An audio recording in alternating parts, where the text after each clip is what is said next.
My dead father left my brothers a shipping empire. He left me a condemned signal house on the frozen shore of Lake Superior.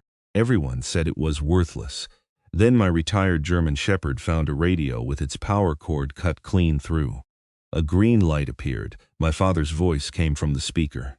He warned me not to turn on the tower lamp, because the men who took his company were not coming for the land. They were coming for the ship hidden beneath the ice. Before we begin, please subscribe and turn on notifications. Your support helps us continue sharing powerful stories about courage, loyalty, and the people who find their way home when hope seems lost. The first time I heard my dead father's voice, it came through a radio that had not been connected to power in more than 30 years. I was standing inside an abandoned signal house on the shore of Lake Superior. Snow pressed against the windows. Wind moved through the tower above me with a sound like a man breathing through broken teeth. My German Shepherd stood beside a rust radio cabinet. Rook was not barking. He was not growling. He was staring at the speaker. A green light appeared behind the cracked glass. Then static filled the room. I reached for the power cord and found it lying on the floor, its copper wires cut cleanly through. The static stopped. My father spoke. "Elias, if Rook brought you here, do not turn on the tower light." My hand froze above the radio. The voice was older than I remembered, weaker too, but it belonged to Silas Ward. There was no doubt about that. He had been buried 3 days earlier. A second burst of static rolled through the speaker. Then my father said the words that changed everything. "The men who took the company will come for this place. They are not coming for the land. They are coming for what the lake kept hidden." The radio went dark. Rook looked at me, and for the first time since the funeral, I understood that my father had not left me an abandoned building. He had left me a warning. 3 days earlier I had awakened behind a closed bait shop outside Green Bay, Wisconsin. Ice covered the inside of the windshield of my old Chevrolet Suburban. The temperature had fallen to 11 degrees below zero during the night, and the heaters had stopped working sometime before Christmas. I slept in a wool coat with my boots on. Rook slept against the back of my legs. He weighed almost 90 pounds, but he knew how to move without making a sound. That morning he lifted his head before I opened my eyes. A delivery truck was backing toward the bait shop. Its warning alarm made a slow electronic beep. To most people, it was an irritating sound before sunrise. To me, it became a targeting signal. My eyes opened, but I did not see the frozen parking lot. I saw a mud wall outside Kandahar. I saw dust hanging in hot air.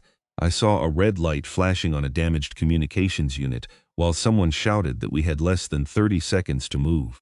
My right hand reached toward a weapon I had not carried in 6 years. My fingers struck the center console. The plastic cup holder cracked.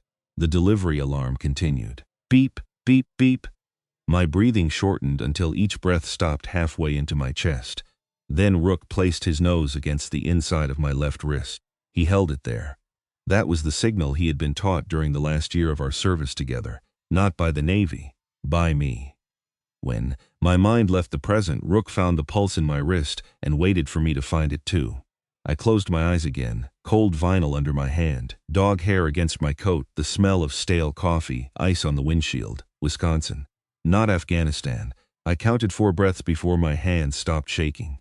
Rook pulled his head back and watched me. "I know," I whispered. "I am getting worse." His left ear tilted forward. Rook had heard every lie I had told myself during the previous 6 years.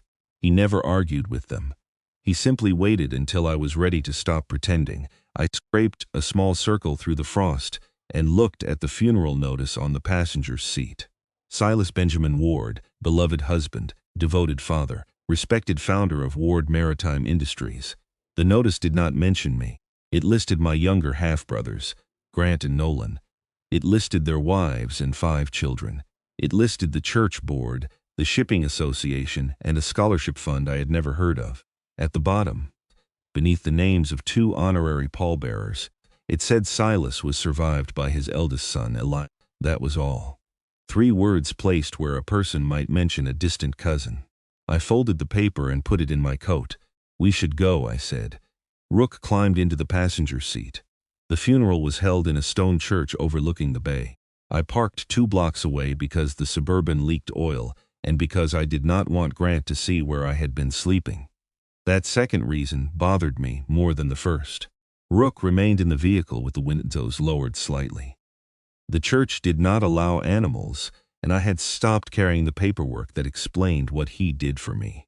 People liked proof when a wound could not be seen. Inside, every wooden pew was filled. Men in dark coats spoke about my father's honesty. Women described the meals he had paid for, the roofs he had repaired, and the hospital bills he had covered without asking for recognition. I sat in the last row. Every story made him sound like a man I should have known. The father I remembered had stood at the edge of our driveway when I was 13 and watched my mother drive me away. He had promised to call. For the first few months he did. Then Vivian entered his life. After that came missed birthdays, returned letters, and conversations that ended before either of us said anything true. By the time I enlisted, I had stopped expecting him to come back.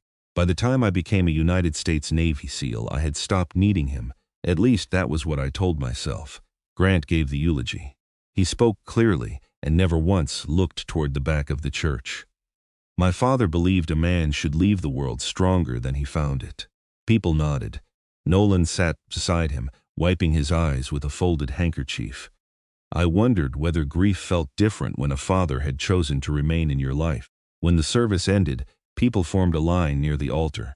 I left through a side door before anyone could ask who I was. Rook was waiting upright in the passenger seat. He watched me walk toward the Suburban, then lowered his head. "You did not miss much," I said. He looked past me toward the church. A black sport utility vehicle had stopped beneath the stone archway. Grant stepped out. Even from 2 blocks away, I recognized the way he adjusted his gloves before doing something unpleasant. He walked toward me while Nolan remained near the church. Grant was 38, 7 years younger than I was. He wore a charcoal coat and polished boots that had never stepped in anything deeper than a conference room carpet. His eyes moved from my beard to the rust along the Suburban's rear door. Then he looked at Rook. "You brought the dog. He has a name." Grant ignored that. "The attorney will read the final documents at 4. "I know. You are planning to attend?" "That is why I drove here." His mouth tightened. "You should understand something before we get there. Dad made his decisions while he was very ill. Are you warning me not to expect anything?" "I am trying to spare you an embarrassing afternoon." I laughed once. It surprised both of us. Grant stepped closer. "Ward Maritime employs more than 400 people. Nolan and I have spent our adult lives protecting it. You disappeared for almost 20 years. I was serving. And after that?" The question landed exactly where he intended. After that, I had tried to become a civilian. I had worked private security, warehouse shifts, freight yards, and a construction crew near Milwaukee. Each job ended differently, but the reason was always the same: a loud noise, a supervisor touching me from behind. A night without sleep, followed by a morning when I could not make myself leave the vehicle. Eventually, people stopped giving me another chance. Rook pressed one shoulder against the passenger door. He could not reach me through the glass, but he was ready. Grant followed my eyes. "You cannot live like this forever." I did not ask for advice. "No, you came for money." I stepped close enough to see my reflection in his glasses. "I came to bury my father." Grant looked away first. Before leaving, he said, "Do not turn the meeting into one of your scenes." I watched him walk back toward the church. Rook made a low sound in his throat. "He is still family," I said. Rook continued watching Grant. "You are right. That does not mean much." The attorney's office occupied the top floor of a restored warehouse near the river. Its windows overlooked 3 Ward Maritime vessels locked in winter ice. My father's name appeared in white letters along every hull. Inside the conference room, Grant and Nolan sat beside Vivian. My stepmother had aged, but she still wore the same expression I remembered from childhood. It was not hatred. Hatred required emotion. Vivian looked at me as though I were a stain someone had failed to remove before company arrived. Rook lay beneath my chair. The attorney, a silver-haired woman named Miriam Cole, opened a leather folder. She spoke for almost 40 minutes. Grant received controlling interest in Ward Maritime Industries. Nolan received the waterfront warehouses, the family residence, and the Northern Timber Holdings. Vivian retained the investment accounts. the charitable foundation, and lifetime use of the home. There were trusts for the grandchildren. There were boats, vehicles, insurance policies, and parcels of land with values greater than anything I had earned in my life. My name did not appear. Nolan avoided looking at me. Grant did not. When Miriam reached the final page, she removed her glasses. There is one remaining property. Vivian shifted in her chair. Grant's fingers stopped tapping the table. Miriam looked directly at me. The Northwatch signal station, including the keeper's residence, the western tower, the boathouse, and approximately 19 acres of shoreline, passes to Elias Benjamin Ward. For several seconds, nobody spoke. Then Nolan released a breath that sounded almost like a laugh. Northwatch? Grant leaned back. That structure was condemned before we were born. Miriam continued reading. The property is located on the Keweenaw Peninsula in northern Michigan. It has no commercial power, no maintained access road, and no current operating permit. Vivian's face remained still, but her hand closed tightly around her purse. I noticed. Grant noticed me noticing. He smiled. Congratulations, Elias. You inherited a ruin that cannot legally turn on its own light. I did not know Dad owned a signal station. He bought it after the Coast Guard abandoned it, Nolan said. He used to disappear up there during winter. Grant glanced at him. Nolan lowered his eyes. Miriam placed a small wooden box on the table. This was left with the deed, inside a black iron key, a silver identification tag, and a strip of faded blue cloth. The identification tag carried only one word, Rook. My chair moved backward. Rook was on his feet before I touched the tag. His nose went directly to the blue cloth. He inhaled once. Then his entire body became still. It was not the posture he used when detecting danger. It was recognition. Where did this come from? I asked. Miriam looked unsettled. The box has been sealed in your father's private file for nearly 5 years. That is impossible. Grant gave a tired sigh. It is a piece of metal with your dog's name on it. Rook placed one paw against my knee. The movement was gentle but urgent. I picked up the cloth. It smelled faintly of machine oil, cedar smoke, and something else. Lake water, Rook whined. In all the years I had known him, I had heard that sound only twice. Once when our handler, Petty Officer Martin Shaw, died before sunrise in a dry riverbed. The second time when Rook found me in a hospital room after surgery and realized I could not stand. He pulled toward the door. Easy, I said. Rook pulled again, not toward Grant, not toward Vivian, toward the north-facing windows. Miriam removed an envelope from the folder. There is a handwritten instruction from your father. It says you must take possession personally before the end of February. If you decline, the property transfers to Ward Maritime. Grant's smile disappeared. Let me see that. Miriam held the document away from him. It is part of Elias's file. Grant turned toward me. The place is a liability. The roof is failing. The shoreline is unstable. Sign it over and I will cover the taxes. How generous. I am serious, so am I. Vivian finally spoke. Her voice was quiet. Some doors were closed for a reason, Elias. I looked at her. She had said those exact words to me when I was 16 after I came to my father's house and found my suitcase waiting on the porch. Before I could answer, Rook stepped between my chair and hers. He did not bare his teeth. He simply watched her. Vivian's face lost its color. She knew him. That realization came so quickly I almost missed it. You have seen this dog before, I said. No, you looked at him before Miriam opened the box. I was looking at an animal in a legal office. Rook moved one step closer. Vivian stood. This meeting is over. She left without waiting for Grant or Nolan. Nolan followed her. Grant remained by the table. His voice dropped. Take the station. Walk through it. Satisfy your curiosity. Then call me before you make a decision that costs everyone more than you understand. What does that mean? It means our father was not always well. Neither am I. People still trust me with a key. For the first time that afternoon, Grant looked angry rather than amused. You think this is about an old building? I do not know what it is about. He looked at the identification tag in my hand. You will. Then he left. I drove north before sunset. I had $43, half a tank of fuel, and enough food for Rook to last 4 days. The sensible choice would have been to sell the Suburban, take whatever Grant offered, and find a room somewhere warm. But sensible choices had never quieted the questions I carried. How had my father obtained Rook's name tag? Why had Vivian recognized him? Why had Grant wanted the property before I had even seen it? Most of all, why had my father left a condition requiring me to arrive before the end of winter? Rook sat beside me, watching the highway. Every time we passed an exit leading north, his ears lifted. Near midnight we crossed into Michigan's Upper Peninsula. Snow fell harder. The road narrowed between black walls of pine. A plow passed in the opposite direction, throwing a wave of ice against the Suburban. The impact sounded like rifle fire against metal. My hands locked around the steering wheel. The road vanished. For one terrible moment, I was inside an armored vehicle that had stopped moving beneath a sky filled with dust. Martin was shouting from behind me. Someone was bleeding. Rook had disappeared through smoke. Then a wet nose struck my elbow. The Suburban crossed the center line. I pulled the wheel hard and stopped on the shoulder. My chest felt bound with wire. Rook climbed across the console. He pressed his nose beneath my chin and forced my face upward until I was looking through the windshield. Snow, pine trees, an empty road, no smoke, no burning rubber, no wounded men.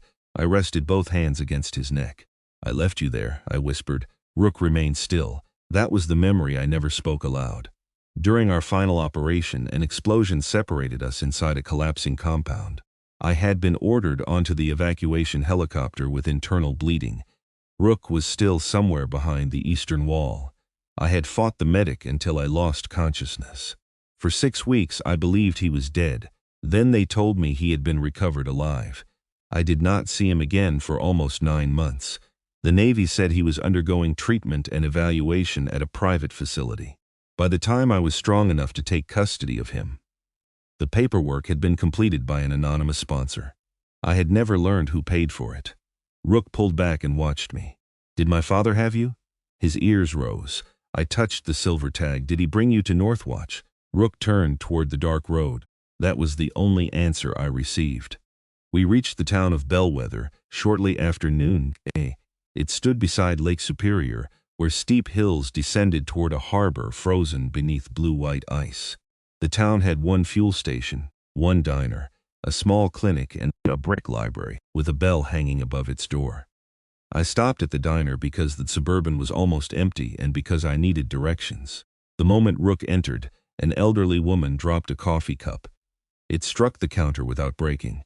Every conversation stopped. The woman stared at Rook. "Dear God," she whispered. Silas was right. I kept one hand on Rook's harness. "You knew my father?" She looked at me then. Her eyes filled with something close to grief. "You must be Elias." A man near the kitchen removed his cap.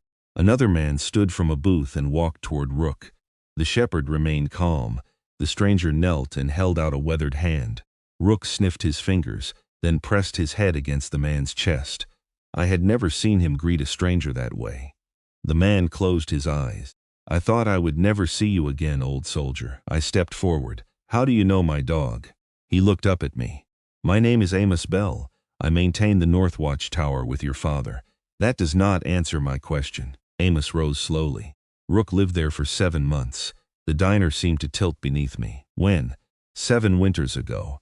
I knew exactly when. 7 winters earlier I had been learning to walk again in a military hospital. Rook had supposedly been receiving treatment somewhere in Virginia. "You are mistaken." Amos shook his head. "Your father slept on the floor beside him during the first week, because Rook would not eat. Silas read your service letters aloud every night. He said the dog listens better than most people." I could not speak. The elderly woman came around the counter. She introduced herself as Ruth Mercer and placed a cup of coffee in front of me without asking whether I could pay. "Silas came every Thursday," she said. "Sometimes he bought food, sometimes bandages. During bad storms, he bought every blanket we had." "For whom?" Ruth and Amos exchanged a look. "For whoever the lake sent him." I unfolded the attorney's map. "I need the road to Northwatch." Amos studied the snow outside. "The county stopped maintaining it years ago. I have 4-wheel drive. You have worn tires. I will manage." Amos placed one finger on the map. "Take Harbor Road until you reach the abandoned copper mill. Turn toward the cliffs. When the pavement ends, stay beside the old telegraph poles." He looked at Rook. "The dog will know the rest." Ruth touched my arm before I left. "There is something else. I waited. If you reach Northwatch after dark, do not turn on the tower lamp. That is the second time someone has warned me about a light that does not work. Ruth's expression changed. Who warned you the first time? My stepmother. Amos swore quietly. Ruth looked toward the frozen harbor. Then Grant knows you are coming. The road to Northwatch disappeared beneath snow, less than 6 miles outside Bellwether. The Suburban climbed slowly along the cliff. Lake Superior stretched to my right, enormous and gray, with broken fields of ice moving beneath the wind. Rook stood with his front paws against the dashboard. At every fork, he shifted his weight before I chose a direction. I stopped pretending that was coincidence. The signal station appeared near sunset. A square stone house stood at the edge of the cliff, joined to a narrow iron tower by a covered passage.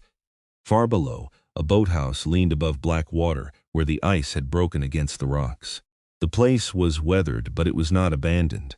Snow had been cleared from the main steps. Fresh wood rested beneath the porch. Someone had repaired the western shutters with new brass hinges. I shut off the engine. Rook began trembling, not from cold. I opened his door. He ran toward the house. Rook. He did not stop. He circled the tower, crossed behind the woodshed, and disappeared through a narrow opening beneath the covered passage. I followed with the iron key in one hand. The opening led to a small kennel room.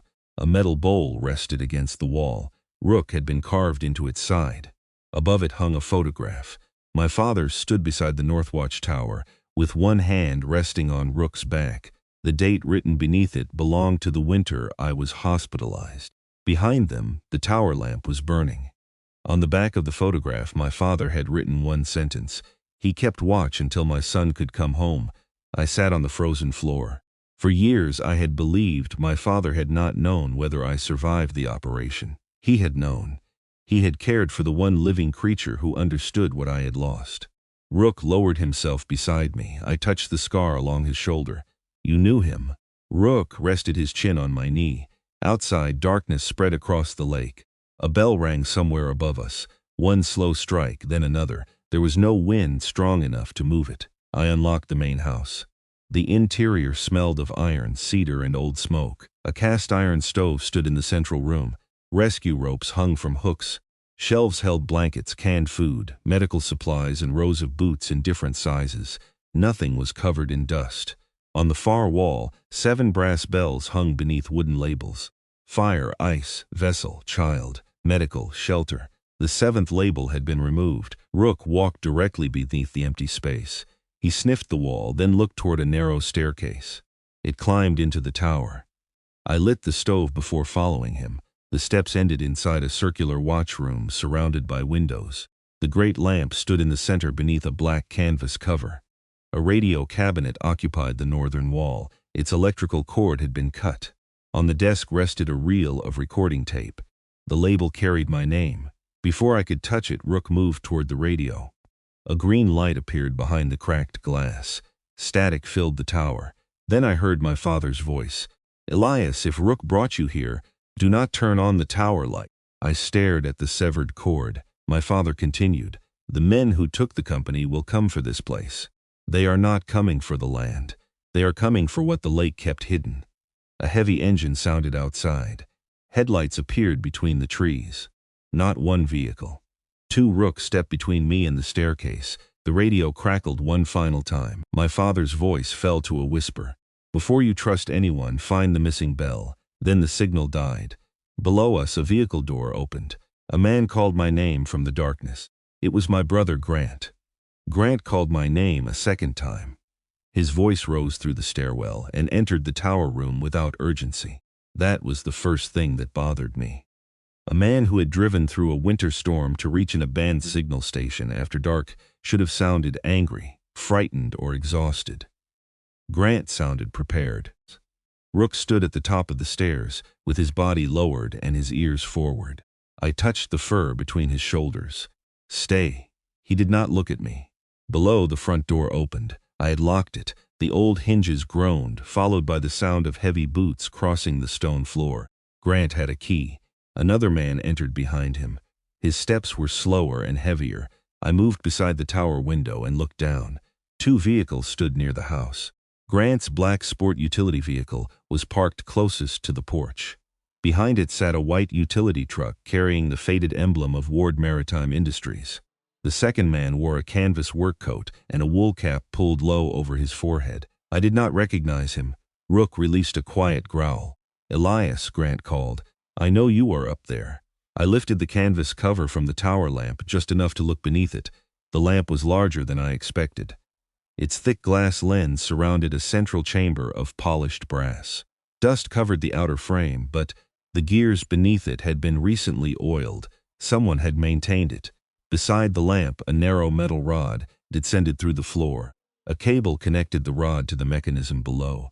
The warning returned to me: "Do not turn on the tower light." I lowered the canvas. Grant began climbing the stairs. Rook moved forward. I caught his harness. No. His muscles tightened beneath my hand. Grant's head appeared at the curve of the staircase. He stopped when he saw Rook. "I would appreciate it if you controlled the dog. I would appreciate it if you stopped entering buildings that not belong to you." Grant lifted a brass key between two fingers. "It belonged to Dad. The deed belongs to me, for now." The second man climbed into view. He was broad through the shoulders and at least 60 years old. A scar crossed the left side of his jaw. His eyes passed over me, Rook and the covered lamp before settling on the radio. Unlike Grant, he showed no surprise when he saw the green light fading behind the glass. He had seen the radio work before. Grant introduced him. "This is Conrad Vale. He supervised marine recovery operations for the company." "Retired," Conrad corrected. His voice sounded rough, as though every word had been dragged through gravel. I studied the patch marks on his coat. An old rectangular shape remained above the chest pocket where a name badge had once been sewn. "You were on the lake with my father." Conrad did not answer. Grant removed his gloves. "You should not have come here without speaking to us." "I did speak to you. You ignored me. That is not the same thing." His eyes moved toward the tape labeled with my name. "What have you found?" "A photograph." "What else?" "A bowl." Grant's jaw tightened. "You drove more than 300 miles to make jokes?" "I did not know you cared how far I drove." Conrad stepped toward the radio cabinet. Rook moved between us. The old man stopped immediately. Not because he feared the dog, because he respected what the warning meant. "You trained him well," Conrad said. "We trained each other." His expression changed for half a second. "That sounds like Silas." I stepped closer. "You knew Rook lived here." Conrad looked at Grant. Grant answered for him. "Dad arranged the animal's rehabilitation while you were hospitalized. You knew?" "I learned about it later. You stood in the attorney's office and acted as if the identification tag meant nothing." "I was trying to keep you calm." "No, you were trying to see what I knew." Silence settled over the tower. The wind pressed against the glass. Far below, waves struck the ice-covered rocks with the slow rhythm of distant artillery. Grant walked to the northern window. "Northwatch has always caused problems for this family. Dad spent money repairing it. He missed company meetings to stay here. He brought strangers inside and allowed them to use our equipment. People in Bellwether said he helped them. People in Bellwether believe whatever makes them feel important." Conrad's eyes hardened. "Careful." Grant looked at him. "You are here because I am paying you." "No," Conrad replied. "I am here because your father asked me to come if the oldest boy ever reached the tower." Grant turned slowly. That appeared to be new information. I watched both men. "When did he ask you?" "Last October." My father had known he was dying. He had prepared Miriam. He had prepared Conrad. He had left the recording and hidden the missing bell. The only person he had not prepared was me. Grant stepped between Conrad and the stairs. "What exactly did he tell you?" Conrad removed his cap. "He said Elias would hear something he was not ready to believe." "What?" He did not say. Grant laughed without humor. "Of course he did not." I moved toward the desk. The recording reel remained where I had found it. "Did my father make this?" Conrad stared at the label. "Probably. The radio has no power. That cabinet has not been a radio for years." I looked at him. "What is it?" "A trigger receiver." Grant closed his eyes briefly. He had hoped Conrad would remain silent.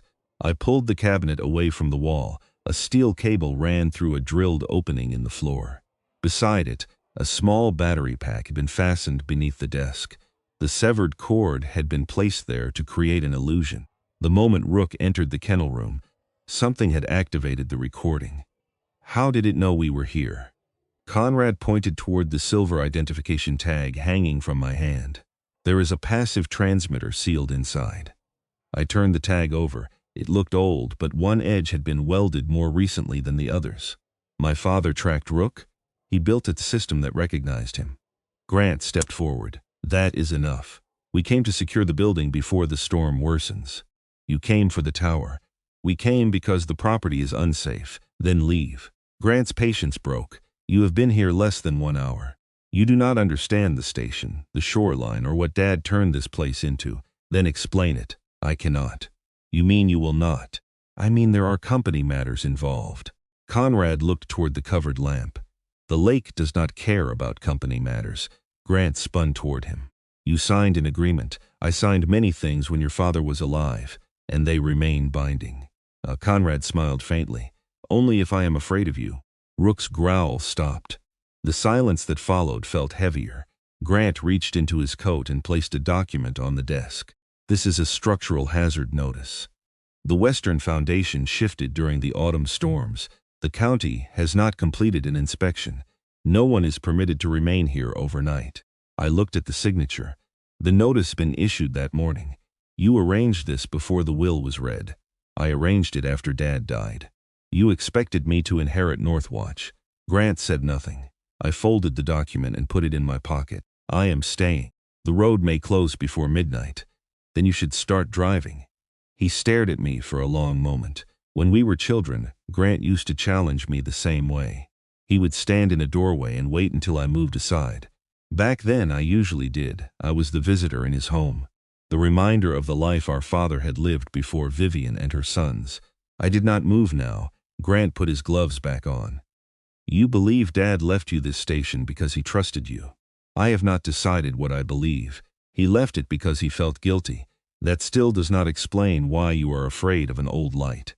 Grant's eyes shifted toward the lamp. That was enough. Conrad picked up his cap. I am staying with Elias. No, Grant said. You do not decide that. I brought you here, and I spent 40 years finding my own way home. Grant descended the stairs. Before disappearing around the curve, he looked back at me. Do not turn on that lamp. Whatever message Dad left, listen to that part. You warned me not to come here. Now you are repeating his instructions. Because for in your life, I am asking you to understand that ignorance can keep a man alive. The words struck an old place inside me. I had heard something similar before an operation near the Pakistani border. Do not ask what the target carries. Do not ask who authorized the extraction.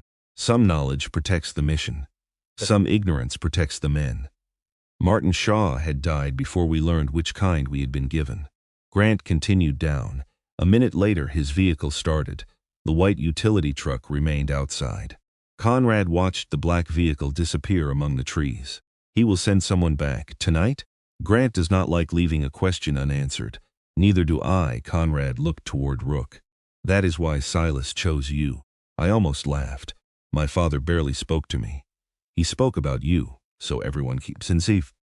He carried a newspaper clipping from your first deployment until the ink faded. He knew the names of your team. He knew when you were wounded. Then why did he stay away? Conrad's face tightened. That answer is not mine to give. Convenient, no. Shameful. He walked toward the stairs. We need to secure the generator house before the snow buries it. There is no commercial power. I did not say there was no power. The generator stood inside a low stone building behind the tower. Snow reached halfway up its door. Conrad and I cleared it with 2 shovels while Rook patrolled the edge of the trees. The dog moved differently at Northwatch. At home, if the Suburban could be called home, Rook stayed close enough to touch me. Here, he followed an old route. He checked the boathouse path, the tower foundation, and a line of iron posts overlooking the cliff. At each location, he paused as though waiting for someone who no longer came. Conrad noticed me watching him. Your father walked that circuit every evening. With Rook, every evening for 7 months. After that, the dog returned twice a year. My shovels stopped.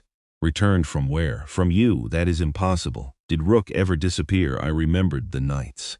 3 times during the first 2 years after I adopted him, Rook escaped from fenced yards or slipped away while I slept.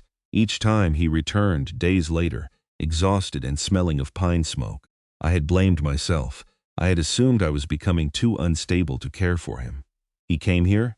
Silas would hear scratching at the kennel door before dawn. Rook stayed one night, sometimes two, then he left. How did he travel hundreds of miles? Your father had friends along the freight routes. Truck drivers. Veterans, people who knew the dog. A strange pressure built beneath my ribs. Rook had carried a life between us. He had gone from the broken son to the silent father. Crossing the distance, neither man had found the courage to close. Conrad unlocked the generator house. Inside stood a diesel engine attached to a bank of batteries and an old mechanical control board. A red lever had been chained in the upward position. A metal plate above it read tower lamp. I studied the chain. It was not meant to keep the lever from falling. It was meant to keep anyone from pulling it down. When was the light last used? Conrad set a fuel can beside the engine. 7 years ago, the photograph showed it burning. That was the last night. What happened? He turned away. Ask the missing bell. You know what the bell means. I know what Silas wanted you to find. Why will nobody speak plainly? Conrad faced me. Because people died, Elias. The wind pushed snow beneath the door. Rook entered and shook ice from his coat. Conrad knelt beside him. The dog allowed the man to examine the old scar on his shoulder. You still carry it, Conrad whispered. Rook licked his thumb once. What happened to him here? Conrad rose. A ship went down. Which ship? The Mercy Ann. I knew the name. Everyone raised near the Great Lakes knew it. The Mercy Ann had been a privately owned medical transport vessel carrying winter supplies to isolated communities. It disappeared during a February storm 7 years earlier. 11 people were declared dead. The investigation concluded that the captain had entered unstable ice and lost radio contact before the hull struck submerged rock. Ward Maritime had coordinated part of the search. My father's company had been praised for sending vessels into dangerous conditions. What does Northwatch have to do with it? Conrad's face became unreadable. The official route placed the Mercy Ann 12 miles east of here. And the real route? Find the bell. He started the generator. The engine coughed twice, then settled into a deep vibration. Lights appeared inside the signal house. Rook turned toward the tower. A faint clicking began above us. 1 click every 6 seconds. A timing mechanism. Conrad heard it too. What is that? I thought you knew this station.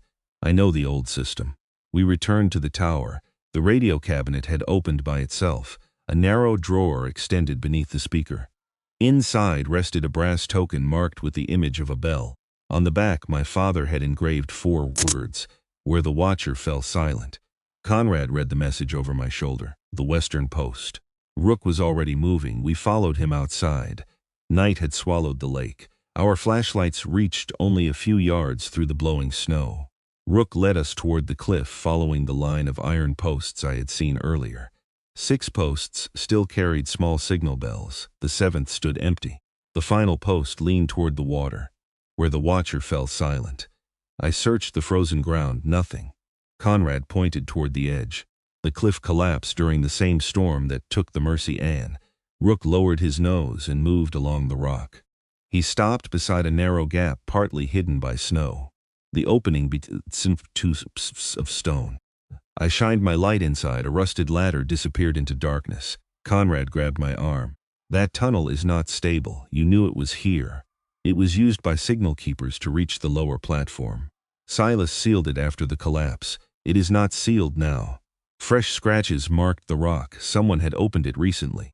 Rook placed one paw on the first rung. No, I said. He looked back at me. Not this time. I clipped a rope to his harness and attached the other end to mine.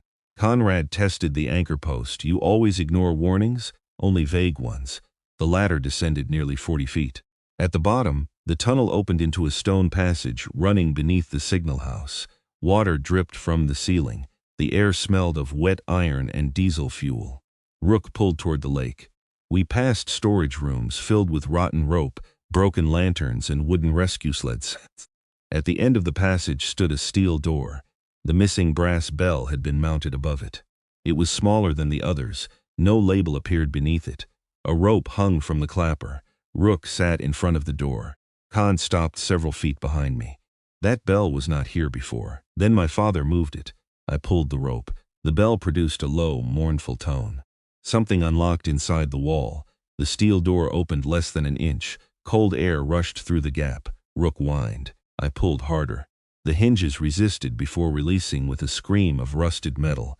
Beyond the door lay a chamber cut directly into the cliff. The floor sloped toward black water. An old rescue boat rested on a rail system leading into the lake.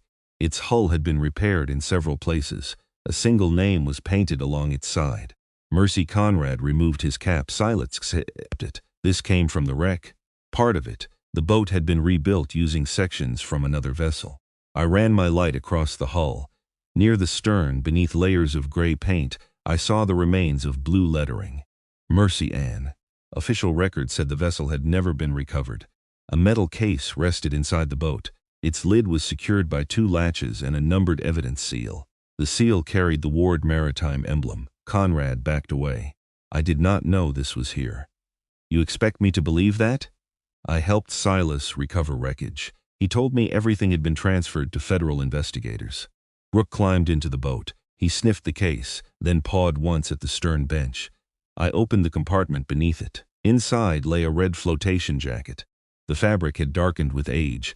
A name had been written across the collar. Martin Shaw. The tunnel disappeared around me. I no longer heard the water. I no longer felt the cold. Martin had served beside me for 9 years. He had trained Rook before the dog became my partner. He had died in Afghanistan. I had watched medics cover his body, yet his name was written inside a jacket recovered from a ship that sank years later on Lake Superior. I lifted it with both hands. A photograph fell from the pocket. It showed my father standing beside Martin on the Northwatch pier. Rook sat between them. The date was 2 months before our final deployment. On the back, my father had written, "The promise began with 3 men and 1 dog." Conrad read it. His breathing changed. "You knew Martin Shaw?" I asked. "No, you reacted to the name. I knew another Shaw." "Who?" Before he answered, an engine rumbled above the tunnel, then another. Vehicle doors slammed. Conrad turned toward the passage. Grant came back. The lights went out. Darkness swallowed the chamber. Rook barked once. The sound echoed through the stone.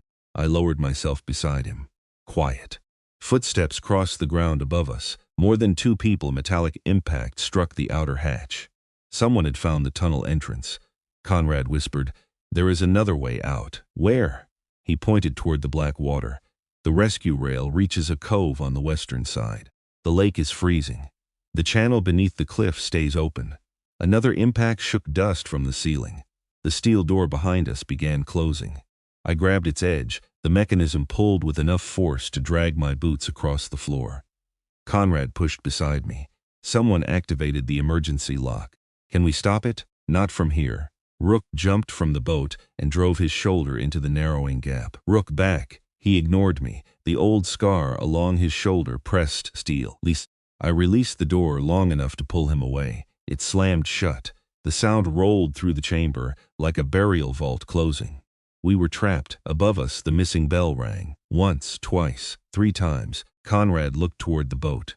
"Silas used 3 rings for immediate evacuation. Can the boat move? It needs power." I searched the stern. An old battery unit sat beneath the controls. The indicator showed no charge. Footsteps entered the outer tunnel. Flashlight beams appeared through cracks around the steel door. Grant's voice came from the other side. Elias opened the door. I stood near the hull. "You locked it. I am trying to protect you." "From what?" "From a mistake our father spent 7 years trying to contain." I looked at the flotation jacket in my hands. "Did Martin Shaw survive Afghanistan?" The footsteps stopped. Conrad stared at me. Grant did not answer. I moved closer to the door. "You knew his name would be here." Still nothing. Then Grant spoke. "Martin Shaw died because he learned something that did not belong to him." Rage moved through me so quickly that the cold vanished from my body. "You told me he died in Afghanistan." "I never told you anything. The Navy told me." "The Navy told you what the report required." Conrad whispered, "My God." I pressed both palms against the steel. "What was he doing at Northwatch?" "Do not make me explain this through a door. Open it." "I cannot until you return the evidence case." I looked at the sealed metal box. That was why Grant had come. Not for the building, not for the lamp, for whatever my father had hidden inside that case. What happened to the Mercy Ann? Grant's reply came slowly. It saw a ship that was never supposed to be on this lake. A ship owned by Ward Maritime. I did not need him to say it. The answer existed in the silence. What was it carrying? I did not know then. And now? I know enough to understand that opening that case will destroy more than our family. Conrad stepped toward the door. 11 people died. 11 people were reported dead, Grant replied. The word reported hung in the chamber. I looked at the rebuilt rescue boat, at the jacket carrying Martin's name, at Rook, who had lived at Northwatch during the months I believed he was receiving treatment. Someone survived. Grant's voice became softer. Yes, who? The reason Dad left this place to you. A heavy strike hit the door. The hinges bent inward. Grant shouted at the men behind him. I said no tools. A second blow followed. Someone outside was no longer obeying him. Conrad moved toward the boat. Those are not Grant's men. How do you know?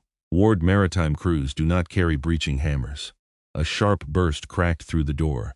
Not a hammer, a gunshot, Grant shouted. Another shot exploded in the tunnel.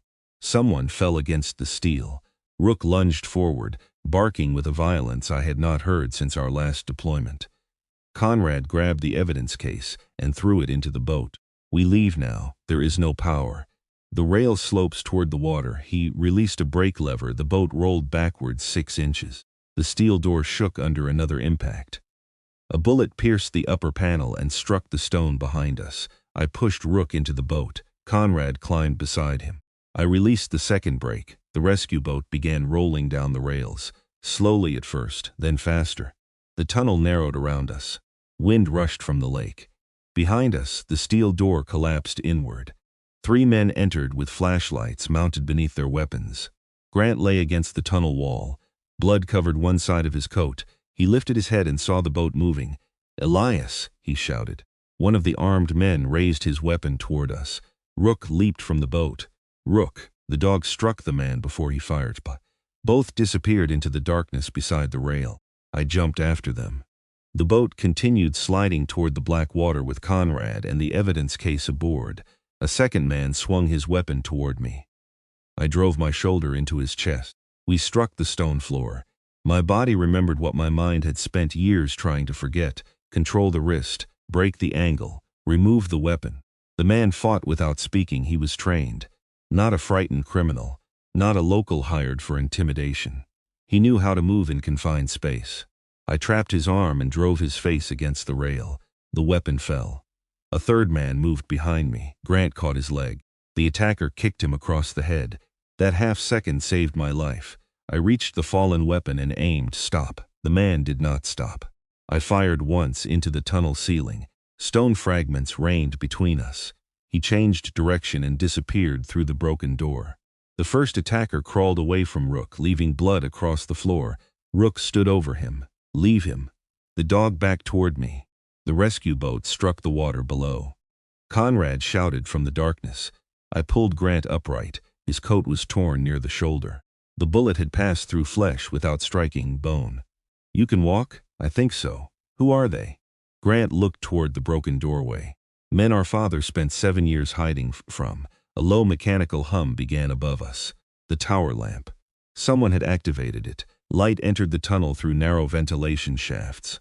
It swept across the walls in slow white intervals. Once darkness, twice darkness. Grant stared upward in horror. They turned it on. What happens now? His face looked older than it had at the funeral. Now they know Northwatch is active. Who? Grant gripped my arm. The ship that sank the Mercy Ann. A horn sounded across Lake Superior. It came from beyond the ice, deep, powerful, close enough to vibrate through the cliff. Conrad called from the rescue boat. We have less than a minute before the outer gate closes. I helped Grant toward the rails. Rook followed but stopped beside the red jacket. He pulled it from the floor and carried it with him. We climbed into the boat. Conrad released the final brake. The hull drifted away from the cliff and entered a narrow channel between walls of ice. Behind us, the tower light swept across the lake. Its beam reached farther into the darkness with every rotation. On the third pass, it revealed the outline of a vessel beyond the frozen harbor. The ship carried no navigation lights. No name appeared along its hull. It was moving directly toward Northwatch. Grant pressed one hand against his bleeding shoulder. You wanted to know what the lake kept hidden. He looked at the evidence case. That ship has been waiting 7 years to take it back. The horn sounded again. It rolled across the frozen lake and entered my body through the floor of the rescue boat. Rook stood at the bow with Martin Shaw's red flotation jacket clenched between his teeth. Snow gathered along his back. His eyes never left the dark vessel moving behind us. The ship had no running lights, no name, no flag, only a black hull cutting through broken ice. Conrad leaned over the steering console, searching beneath it with one hand. "This boat has an emergency battery," he said. Silas never trusted gravity to finish a rescue. Grant sat against the side of the hull, pressing his palm over the wound in his shoulder. Blood had soaked through his glove. "How far can the battery take us?" I asked. "If it still holds a charge, perhaps 2 miles. And if it does not?" Conrad looked toward the ship. "We will know very soon." A white beam appeared above the vessel. It moved across the lake in a slow arc, searching the black water. I pulled Rook down beside me. The light swept over the mouth of the cliff tunnel. Seconds after we entered the channel, it stopped. The ship had found the opening. A gunshot cracked across the water. The bullet struck ice near our stern and disappeared with a hiss. Grant lowered his head. "They are not trying to frighten us." "No," I said. "They already tried that." Conrad tore a panel from beneath the console. A row of corroded switches appeared behind it. He pressed the first. Nothing. The second produced a faint electrical click. The third made the motor shudder. The propeller turned once, stopped, and turned again. "Come on," Conrad whispered. The searchlight crossed the water behind us. Another shot struck the rescue boat. Wood splintered near my right hand. Rook lunged toward the sound. "I caught his harness. You have done enough." The motor coughed to life. The boat moved faster through the narrow channel. Conrad guided us between 2 walls of ice that rose higher than the hull. The ship behind us could not enter, but its searchlight reached over the frozen ridge. It followed us. "How do they know this channel?" I asked. Grant's answer came through clenched teeth: "Because they used it before." Conrad looked back at him. "You told them." "I told no one. They reached the lower tunnel less than 10 minutes after the tower lamp came on. Someone has been monitoring Northwatch." "Who?" Grant looked at the metal evidence case resting near Conrad's boots. "The same people who kept that ship hidden." The channel turned sharply west. The searchlight vanished behind the ice. Conrad reduced the motor to a low rumble. Ahead of us, the black water disappeared beneath an overhanging shelf of frozen rock. It looked like a dead end. Conrad continued straight toward it. "Are you certain?" I asked. "No, that inspires confidence. Silas said the entrance remained open during the hardest winters." "And when did he tell you that?" "Before he stopped trusting me." The boat reached the rock shelf. A narrow gap appeared beneath the ice. Conrad ducked down. The roof passed less than a foot above our heads. Rook flattened himself against the floor. Grant tried to lower his wounded shoulder and nearly fell. I caught him before his head struck the gunwale. For 1 second, our faces were inches apart. He looked less like the man in the attorney's office, and more like the boy who had once followed me across the family barn roof because he was afraid to climb down alone. Then the moment passed. The boat entered darkness. Conrad switched on a small lamp near the console. Its weak glow revealed a cavern beneath the cliff. Stone pillars rose from the water. Old wooden platforms followed the cavern walls. Rusted hooks hung from beams overhead. A faded sign had been nailed above a narrow dock. "Widow's Pocket." "What is this place?" I asked. "A storm shelter," Conrad said. "Signal keepers used it before Northwatch had a proper boathouse." He guided us toward the dock. "Silas restored it after the Mercy Ann went down." Grant looked at him. "You knew about this?" "I helped him bring people here." The boat touched the wooden platform. I stepped out first and tested the boards. They groaned but held. Rook jumped beside me with the red jacket still in his mouth. Grant tried to stand. His knees gave way. I caught him again. "I can walk," he said. "You are doing an impressive job of proving it." I pulled his arm across my shoulders. Conrad carried the evidence case. We followed the platform into a low stone room sealed behind a wooden door. Inside stood an iron stove, 2 cots, shelves of canned food, and a hand-operated radio mounted beside the wall. Dust covered most of the room. The medical cabinet did not. Someone had restocked it recently. I lowered Grant onto a cot. "Remove the coat." "I am fine." You were shot. It passed through. That does not make you fine.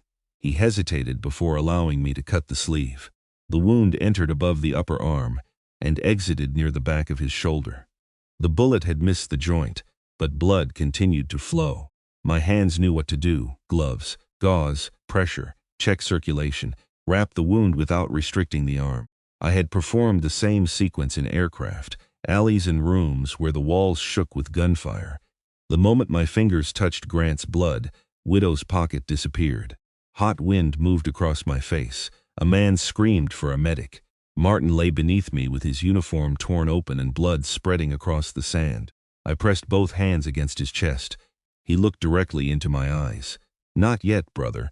That was what I remembered him saying. Not yet. A metal tray struck the floor beside me. I spun toward the sound. Conrad had dropped a pair of scissors. My hand reached for a weapon that was not there. Rook pressed his body against my back. Warm fur, steady weight. The stone shelter returned one piece at a time. Grant watched me. For once there was no judgment in his face, only recognition. "Does that happen often?" he asked. "Often enough." He lowered his eyes. "I did not know. You never asked." I finished wrapping his shoulder. Rook placed Martin's jacket beside the cot. Grant stared at the name written across the collar. "You should hear the recording before we open the case." "What recording?" "The reel from the tower. It is still at Northwatch." Grant shook his head.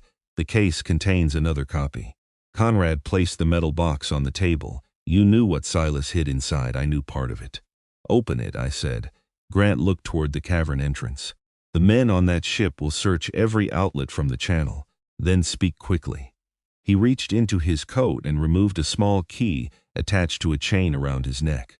I had seen him wearing that chain at the funeral. He inserted the key into the first lock. Conrad frowned. "Silas trusted you with it?" "No. I took it from his hospital room." My hands tightened. "After he died? 2 nights before, you stole from a dying man. I believed I was preventing this." He turned the key. The first lock opened. The second remained sealed. Grant looked at the silver identification tag around Rook's neck. "The other key is inside the tag." I knelt beside Rook. The welded edge opened when I pressed it against the table. A narrow piece of brass slid from the hollow center. My father had needed both brothers to open the case. Or perhaps he had expected Grant's guilt to bring him to me. I inserted the brass piece. The second lock released. Inside the case lay a ship's logbook, a waterproof envelope, several photographs, a portable tape player, and a bundle wrapped in oilcloth. Conrad lifted the logbook. The cover read Mercy Ann. "The Coast Guard reported this lost with the ship," he said. Grant leaned back against the cot. "That is because the copy they received was altered." I opened the waterproof envelope. A cargo manifest listed medical supplies, heating fuel, and emergency food. Beneath the official page rested a second manifest. It contained no supplies, only 12 names. The first belonged to Martin Shaw. The others were people I did not recognize. Beside each name appeared a new identity and a destination. "These were passengers," I said. "Witnesses," Grant answered. "To what?" He looked at Conrad. Conrad's face had gone pale. "The Peregrine." "The name meant nothing to me," Grant explained. "The Peregrine was a Ward maritime recovery vessel. Officially, it salvaged damaged cargo and abandoned equipment, and unofficially, it transported anything people paid us not to record. Weapons? Sometimes. Drugs? No." The hesitation told me there had been other cargo he did not want to name. Conrad opened the oilcloth bundle. Inside were metal data drives, an old camera, and a set of military identification tags. He read the name stamped into the first tag, Martin Lewis Shaw. The edges were darkened by fire. I sat down. Martin's body had been covered before I was evacuated from Afghanistan. I had seen his boots, his hand, the torn patch on his shoulder. I had not seen his face. "How?" I asked. Grant looked toward the stove. "Martin survived the explosion. Bullets did not enter me at first. They stayed in the air between us. Then my heart began striking against my ribs. No, he was recovered after your team was evacuated. I saw him die. You saw what remained after a classified extraction failed. He was not breathing. The report said he regained a pulse during transport." "Who wrote that report?" "People whose names never appeared in your file." I stood so quickly the chair fell behind me. "You knew he was alive." "Not then. When after he came to Northwatch?" I crossed the room before Conrad could stop me. My hand closed around Grant's throat. Pain twisted across his face as his wounded shoulder struck the wall. Rook barked one sharp command. I released my brother. Grant slid back onto the cot, coughing. "You let me bury him," I said.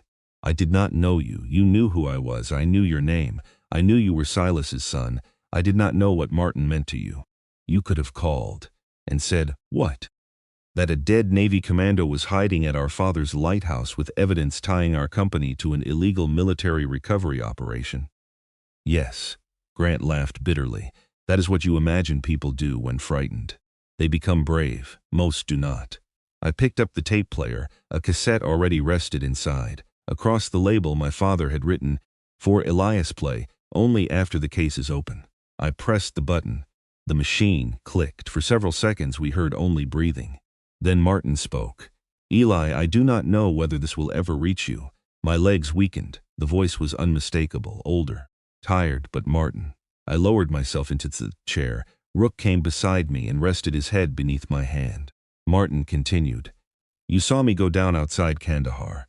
What you did not see was a second team entering after your evacuation. They were not there to rescue us. They were there to remove the material we found." The tape hissed. "We were told the compound belonged to an insurgent financier. It did not. It was a transfer point for stolen guidance systems, communications hardware, and weapons components. Some of those shipments were being moved through commercial ports in the United States." Grant closed his eyes. "Ward Maritime," I whispered. Martin answered, "From 7 years in the past. One of the shipping companies was Ward Maritime Industries." I looked at Grant. He did not deny it. Martin's voice continued, "I woke in a military hospital under another name. The men running the operation informed me that Martin Shaw had died with his team. They offered me a choice: remain dead and work for them, or return home and place everyone connected to me in danger." The recording paused. I could hear him swallowing. I believed them. For almost a year I did what they asked. Then I learned they were not cleaning up the operation, they were continuing it. Conrad sat across from the tape player. His hands had begun to tremble. "The Peregrine," he said. Martin continued, "I copied their shipping records. I ran before they could move me again. I had nowhere safe to go, so I found the one man outside the military who had been asking questions about your mission." "My father," I said. "Silas Ward," Martin confirmed through the speaker. "Your father had discovered unexplained cargo moving through his company. He believed someone inside Ward Maritime was using his ships without his authorization." I looked toward Grant. "Who?" He did not answer. On the tape, Martin's breathing became strained. "Silas hid me at Northwatch. Rook was undergoing treatment after the explosion.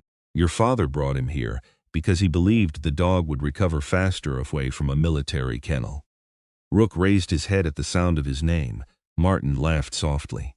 "You should have seen him when he woke and found me on the floor.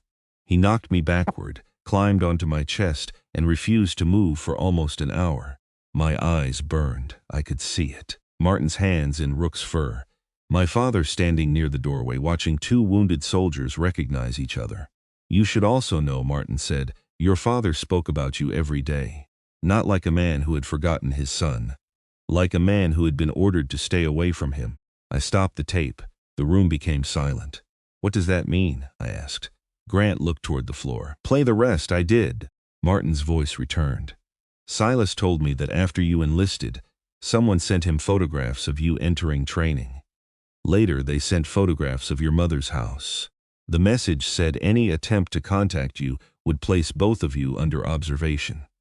My mother had never mentioned a threat. Then again, she had spent the last years of her life checking every lock twice before bed. I had believed it was ordinary fear after living alone. What did my father do? I whispered. He tried to investigate quietly, Martin said. He made mistakes. He trusted people who were already compromised. By the time he understood the size of it, Ward Maritime had become a road running through his own house. The tape crackled. Eli, your father stayed away because he was afraid his enemies would use you to control him. I told him he should find you anyway. I told him a son would rather know the truth than inherit silence. Martin released a tired breath. He said he had already waited too long. I stopped the tape again. Anger and grief moved through me together. My father had protected me by becoming the wound I carried longest. He had allowed me to believe I meant nothing to him. Perhaps he had saved my life. Perhaps he had only been a frightened man who found a noble reason for cowardice. Both things could be true. Conrad opened the Mercy Ann logbook. The final entries described a plan to transport Martin and 11 other witnesses across the lake to investors at a Canadian port. The passengers were survivors from the network, Grant said. Pilots, port workers, and former contractors. They carried enough testimony to expose the entire route. What happened? Grant looked at the steel case. Someone inside the government warned the Peregrine. The ship without a name? Yes. The Peregrine sank the Mercy Ann. It rammed her during the storm. Conrad struck the table with his fist. You told investigators the Mercy Ann struck rock. I repeated the information I was given. You signed the search coordinates. I was trying to save my brother, Nolan, I said. Grant's face changed. There it was, the truth he had crossed the lake to avoid. Nolan was on the Peregrine, he said. The stove popped. Rook turned toward the cavern door. I barely heard it. What was he doing there? He had discovered unauthorized cargo moving through one of his divisions. He boarded the vessel to identify who was responsible. You expect me to believe he was investigating? I believe he thought he was. What happened when he found the Mercy Ann? Grant's voice dropped. The captain ordered the collision. Nolan did nothing to stop it. Conrad stood. Your brother murdered those people. No, the captain did.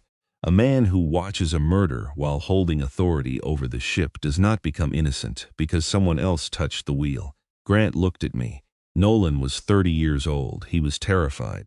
After the impact, he called me from the Peregrine. He said the Mercy Ann had disappeared beneath the storm, and you falsified the search area. I moved it east to keep authorities away from Northwatch. Why? Our mother told me that Nolan would spend the rest of his life in prison. The company would collapse. Hundreds of families would lose their jobs. She said Dad was hiding evidence that could destroy all of us. So you protected him. I protected the company. That is what cowards call it when the victim has their last name. Grant did not defend himself. Conrad turned another page in the logbook. Silas and I reached the wreck before dawn, he said. We found 7 survivors in the water and 2 inside a damaged lifeboat. You told me you brought people here. He nodded. Martin was alive when we found him. So was Rook. The dog had remained in the water beside him. I looked at Rook. He had returned his attention to the cavern entrance. His ears stood forward. What happened to Martin? Conrad's eyes filled. He had been shot before the collision. He survived long enough to help us pull a young girl from beneath the lifeboat. How long? Until sunrise. I gripped the edge of the table. Martin had not died beneath a desert sky. He had died within miles of this room, beside my father and my dog. Was my father with him? Yes. What did Martin say? Conrad looked toward the tape player. He asked Silas to get Rook home to you. The dog suddenly growled. All 3 men turned toward him. Rook faced a narrow metal vent near the floor. His nose lifted. Someone was inside the cavern. Conrad extinguished the stove lamp. Darkness filled the shelter. I moved beside the door. A soft scrape came from the wooden platform outside. One boot dragging slightly across the boards. Then another step. Grant whispered, "The man Rook injured." The door handle moved. I signaled for Conrad to stand behind the wall. Grant reached for the pistol I had taken in the tunnel. I held it away from him. "You have lost the privilege." The handle moved again. A voice came through the door. "Mr. Ward, we only want the case." Rook's growl deepened. The man continued, "Give it to us and the ship will leave." I said nothing. A second voice came from farther along the platform. 2 men. Possibly more. The first man struck the door. The wood shook. Conrad pointed toward a row of old signal ropes hanging from the ceiling. Each rope connected to something beyond the shelter. "What are those?" "Emergency flares," he whispered. "If they still work." Another impact cracked the door frame. I handed Conrad the pistol. "Wait until they enter." Grant reached toward the evidence case. "You cannot let them take this, I know. There is something else inside." "What?" He pulled the final photograph from beneath the logbook. It showed the survivors of the Mercy Ann standing inside Widow's pocket. My father stood behind them. Martin sat on a cot with a blanket around his shoulders. Rook lay against his legs. A young girl stood beside Martin. She looked approximately 12 years old. Written beneath her image was a name, Lena Calder. Grant pointed toward it. Her father commands the Peregrine. The man who sank the ship had a daughter aboard the Mercy Ann. She discovered what he was doing and ran to Martin. A blade pushed through the door.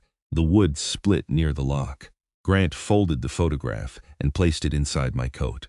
Calder believes she died that night, did she? No, where is she? Only Dad knew. The door broke inward. The first attacker entered low, carrying a handgun. Rook struck him before his second foot crossed the threshold. The weapon fired into the ceiling. Conrad pulled the first signal rope. Nothing happened. A second man appeared behind the first. I drove the metal evidence case into his arm. His handgun fell into the water beside the platform. He punched me across the jaw. White light flashed through my vision. He reached for the case. Grant threw himself from the cot and caught the man around the waist. Both crashed against the stove.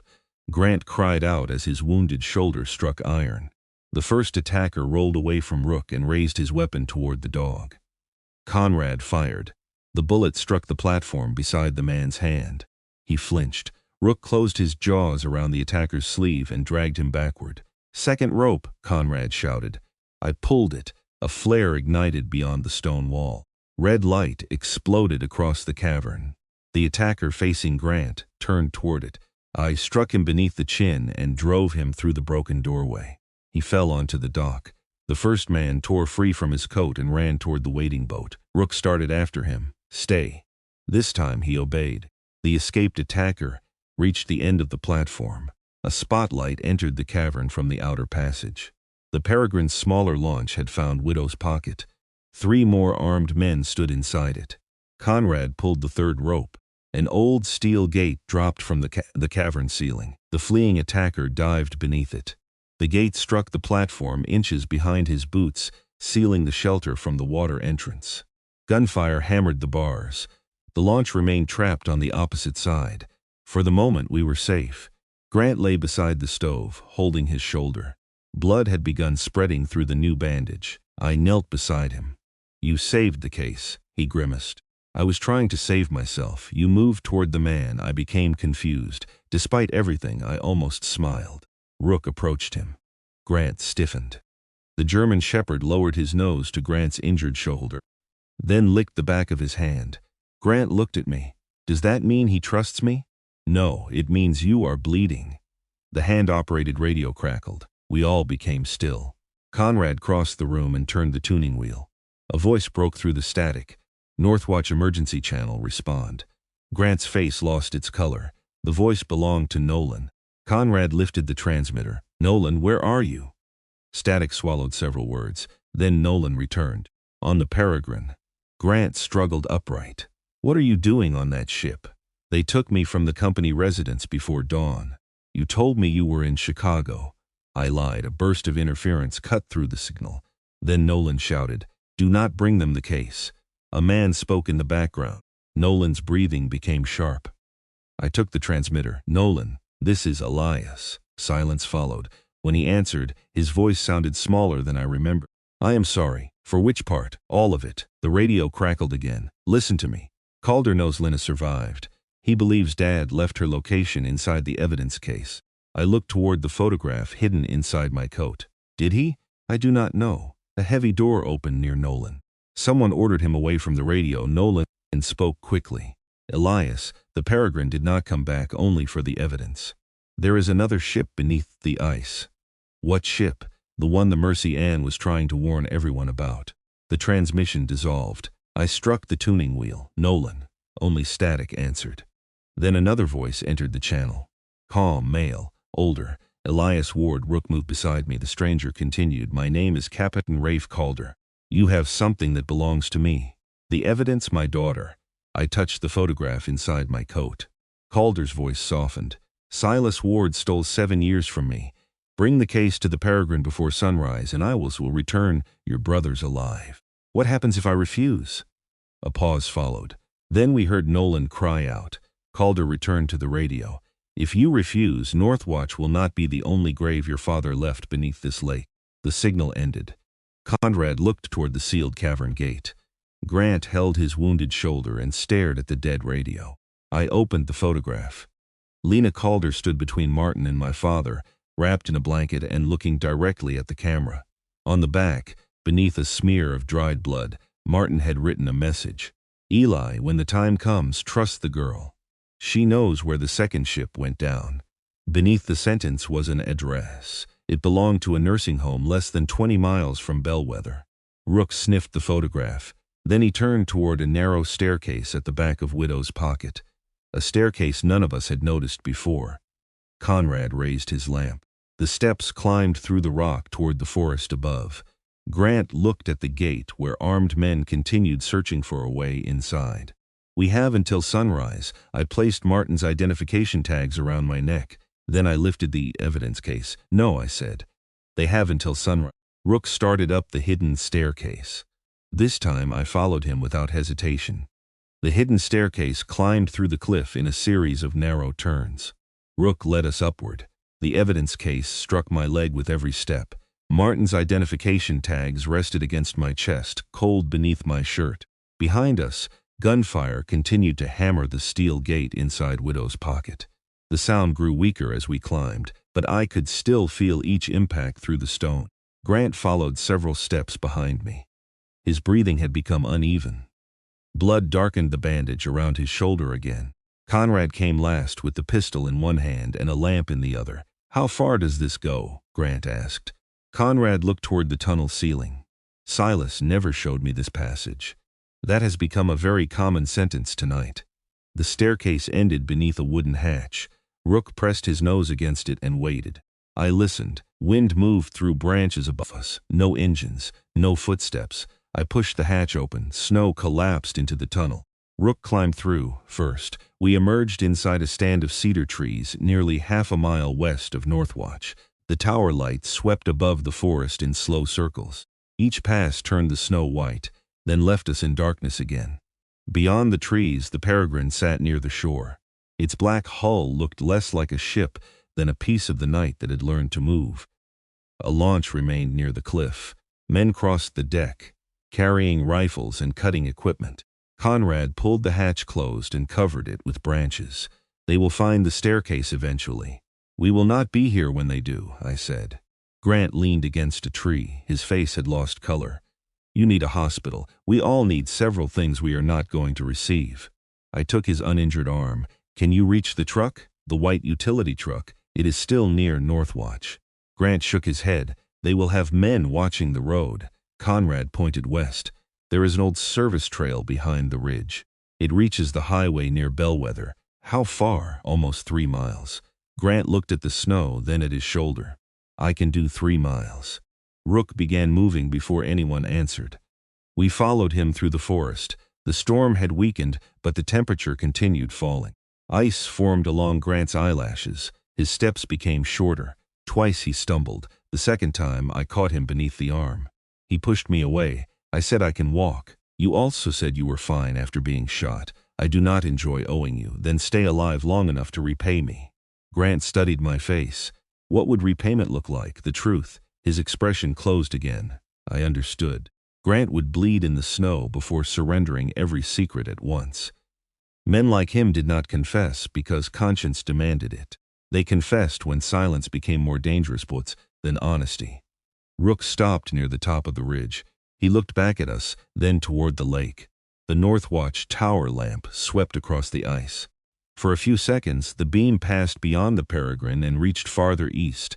Something reflected beneath the frozen surface, a line of pale shape, too straight to be natural. Then darkness covered them again. I remembered Nolan's warning, "There is another ship beneath the ice." Conrad had seen the reflection. What was that? Grant kept walking. Nothing. Conrad caught his coat. "You knew." Grant looked toward the lake. The Peregrine was not the only vessel involved in the old route. "What ship is down there?" I asked. He pulled free. "Lena will explain it better than I can.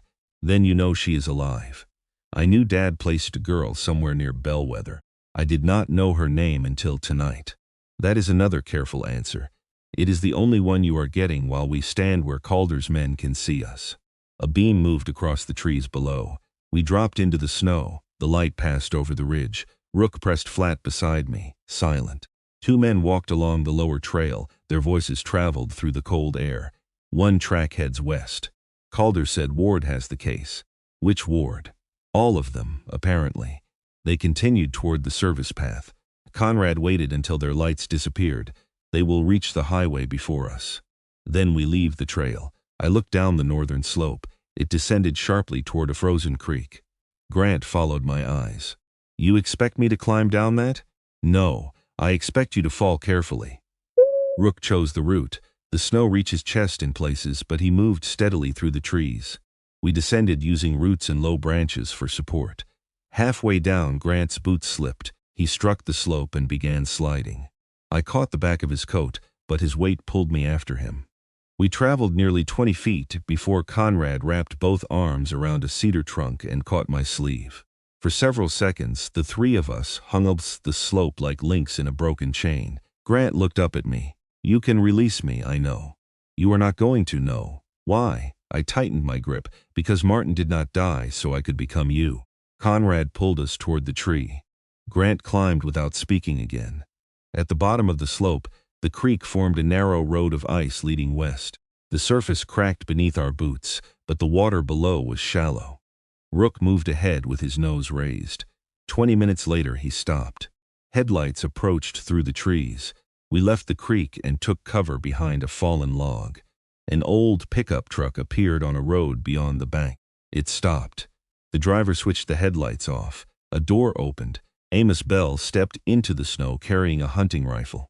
Elias? Conrad released a long breath. How did you find us? I asked. Amos looked at Rook, the same way everyone found Silas. Follow the dog when the weather turns bad. Rook crossed the road and pressed his head into Amos's coat. The old man examined Grant. You look terrible. Grant almost smiled.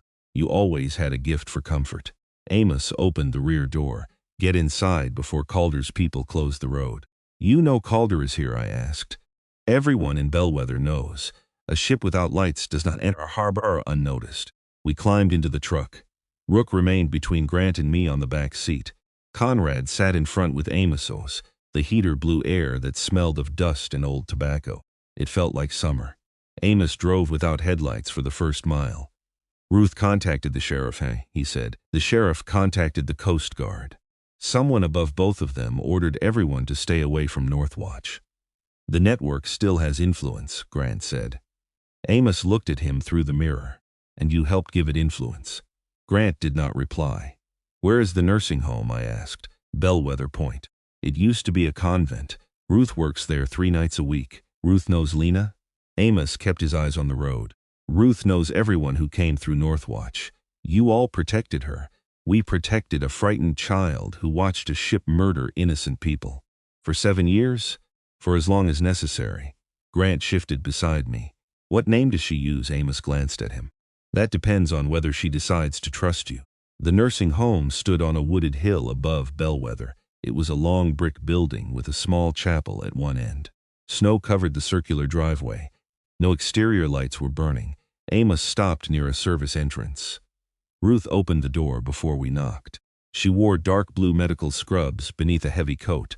Her gaze moved from me to Conrad and finally to Grant. You brought him. He was shot. That does not answer my concern. Grant lowered his eyes. I remember you. Ruth's face hardened. I remember the search meeting after this Mercy Ann disappeared. You stood beside your mother and told us every available vessel had searched the correct waters. I repeated the official coordinates. You looked into the faces of families and lied. Grant swayed. Ruth caught him before he fell. Her compassion moved faster than her anger. Bring him inside. We entered a small treatment room near the kitchen. Ruth removed Grant's bandage and examined the wound. You need a surgeon. Later you may lose the use of this arm, I said later. She looked at me. He has always been difficult? We did not spend enough time together to know. Ruth cleaned the wound and injected a local anesthetic. Grant never complained, but his fingers gripped the edge of the table until his knuckles turned white. Conrad remained beside the door. Where is Lena? Ruth continued working, sleeping. Calder has Nolan aboard the Peregrine. Her hand stopped. He knows she survived? Yes, then nobody in this building is safe. As if answering her, Rook turned toward the hallway. His ears lifted. A faint alarm sounded from another part of the building. Not a security alarm, a medical monitor. Then every light went out. Emergency lamps appeared along the floor. Ruth moved toward the door. The generator should have started. Rook blocked her. A second later, glass broke near the chapel. Conrad raised the pistol. They found us. Ruth opened a cabinet and removed a ring of keys. There are more than 60 residents in this building. Many cannot walk. How many staff members? I asked. 4, including me. Where is Lena? Ruth looked at the evidence case in my hand. She is not a patient. Then who is she? A young woman spoke from the hallway. I am the night maintenance supervisor. She stood beneath the emergency light, wearing work pants, boots, and a gray sweater. Her dark hair had been tied behind her head. She was no longer the terrified child in the photograph. She was approximately 19 now. A thin scar crossed the right side of her face from her temple to her jaw. She carried a heavy wrench in one hand. Rook walked toward her. Lena dropped the wrench. The dog reached her and pressed his head against her stomach. Oh. Her face broke. She knelt and wrapped both arms around him. You lived, she whispered. Rook licked the scar on her cheek. Lena began crying without making a sound. No one interrupted them. After several seconds, she looked up at me. You are Elias. Yes. Martin said you would come one day. The words cut deeper than I expected. You remember him? I remember everything. A metal door slammed near the chapel. Conrad turned toward the sound. We need to move the residents. Lena stood. There is a storm tunnel beneath the laundry room. It reaches the church school across the road. Can the residents use it? Most of them. Ruth took a radio from the wall. She called the other staff members and instructed them to begin evacuation without explaining why. The calmness in her voice told me this plan had been rehearsed. Lena picked up her wrench. Calder will search the maintenance rooms first. Why? Because he taught me to hide inside them.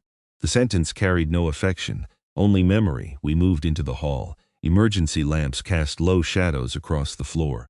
Residents opened their doors, confused by the darkness.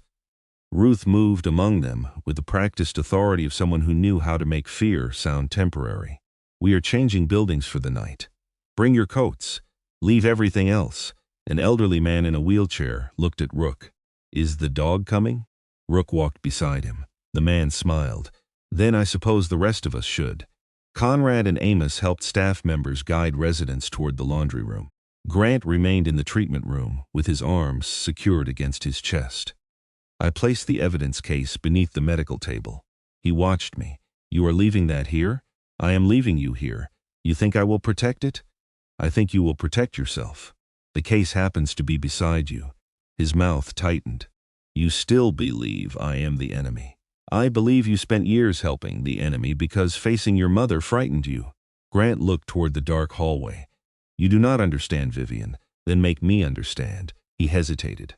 She controlled the company's private accounts. Dad believed Nolan was authorizing the Peregrine's shipments. Nolan believed Dad approved them. I believed both of them were lying.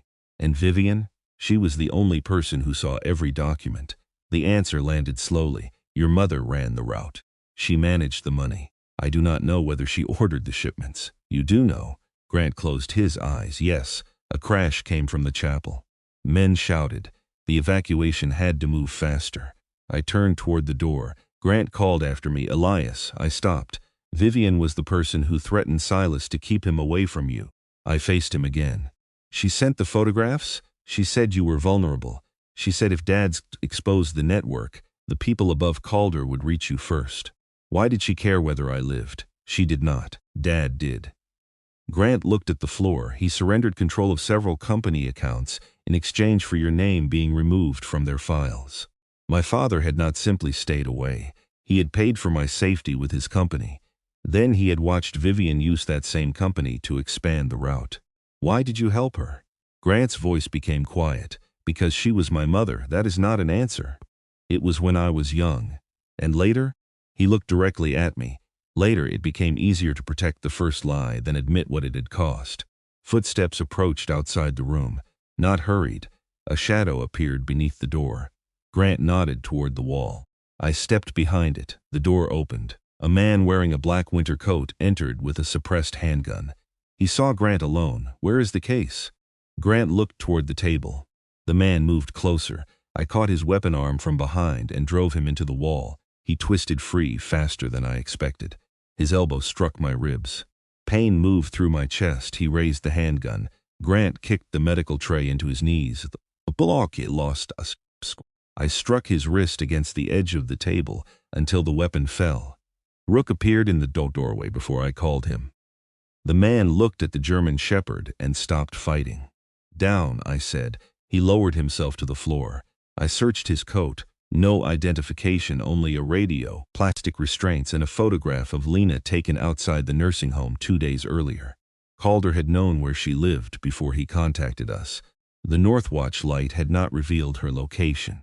It had only told him the evidence case was active. I restrained the man with his own ties. His radio crackled. Lower hall clear. Girl not located.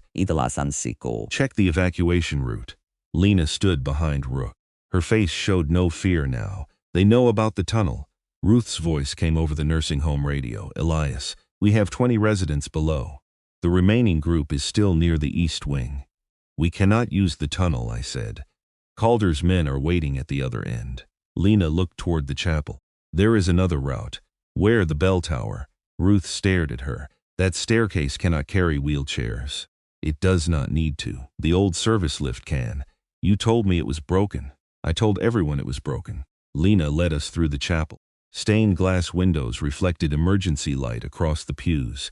Snow blew through a shattered panel near the side entrance. 2 men moved in the courtyard outside. They had not entered yet because Amos and Conrad were firing from opposite ends of the building, forcing them to remain behind stone walls. Lena opened a narrow door beside the altar. A freight platform rested inside a vertical shaft. It reaches the basement tunnel under church school, she said.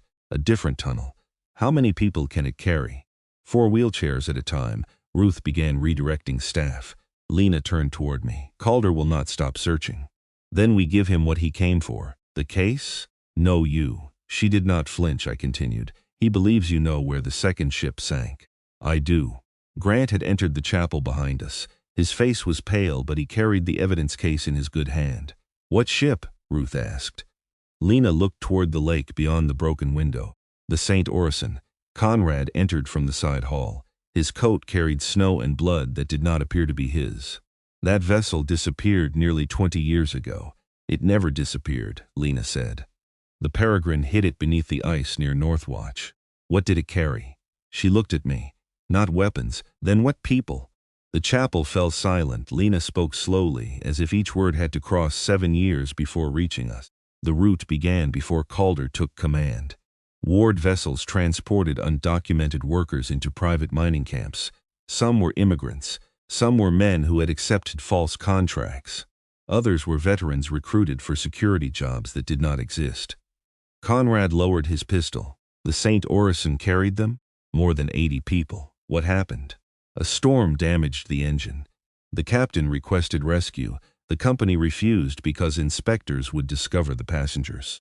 Grant's face changed. He knew the rest. Lena continued. The Peregrine towed the ship toward Northwatch, then opened its sea valves. The St. Orison sank in shallow water beneath the winter ice. Were there survivors? I asked. 7 escaped before the final compartment flooded. My father found them. Calder rescued them. He hunted them. Rook leaned against Lena's leg. Martin met one of the survivors during the operation in Afghanistan, she said. That man carried shipping records connecting the military cargo route to the St. Orison.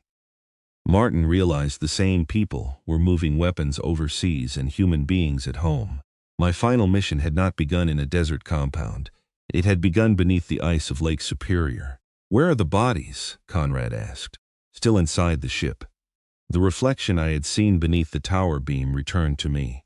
Straight lines beneath the ice, a vessel resting in cold darkness with dozens of people trapped inside.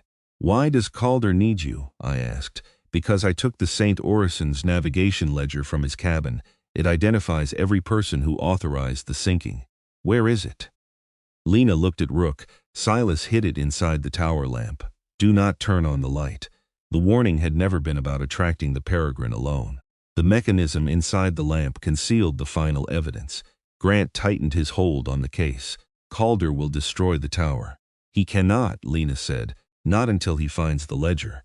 A voice entered through the chapel speaker system. Lena, she froze. Calder had reached the building's internal controls. His voice filled the chapel. I know you can hear me. Residents near the service lift began murmuring. Ruth spoke calmly to them and kept the line moving. Calder continued. I have waited 7 years to see you. Lena's hand found Rook's collar. You do not need to hide from me anymore. Silas Ward is dead. Martin Shaw is dead. Everyone who filled your head with fear is gone. Lena looked at me. I shook my head. Calder's voice softened. I am still your father.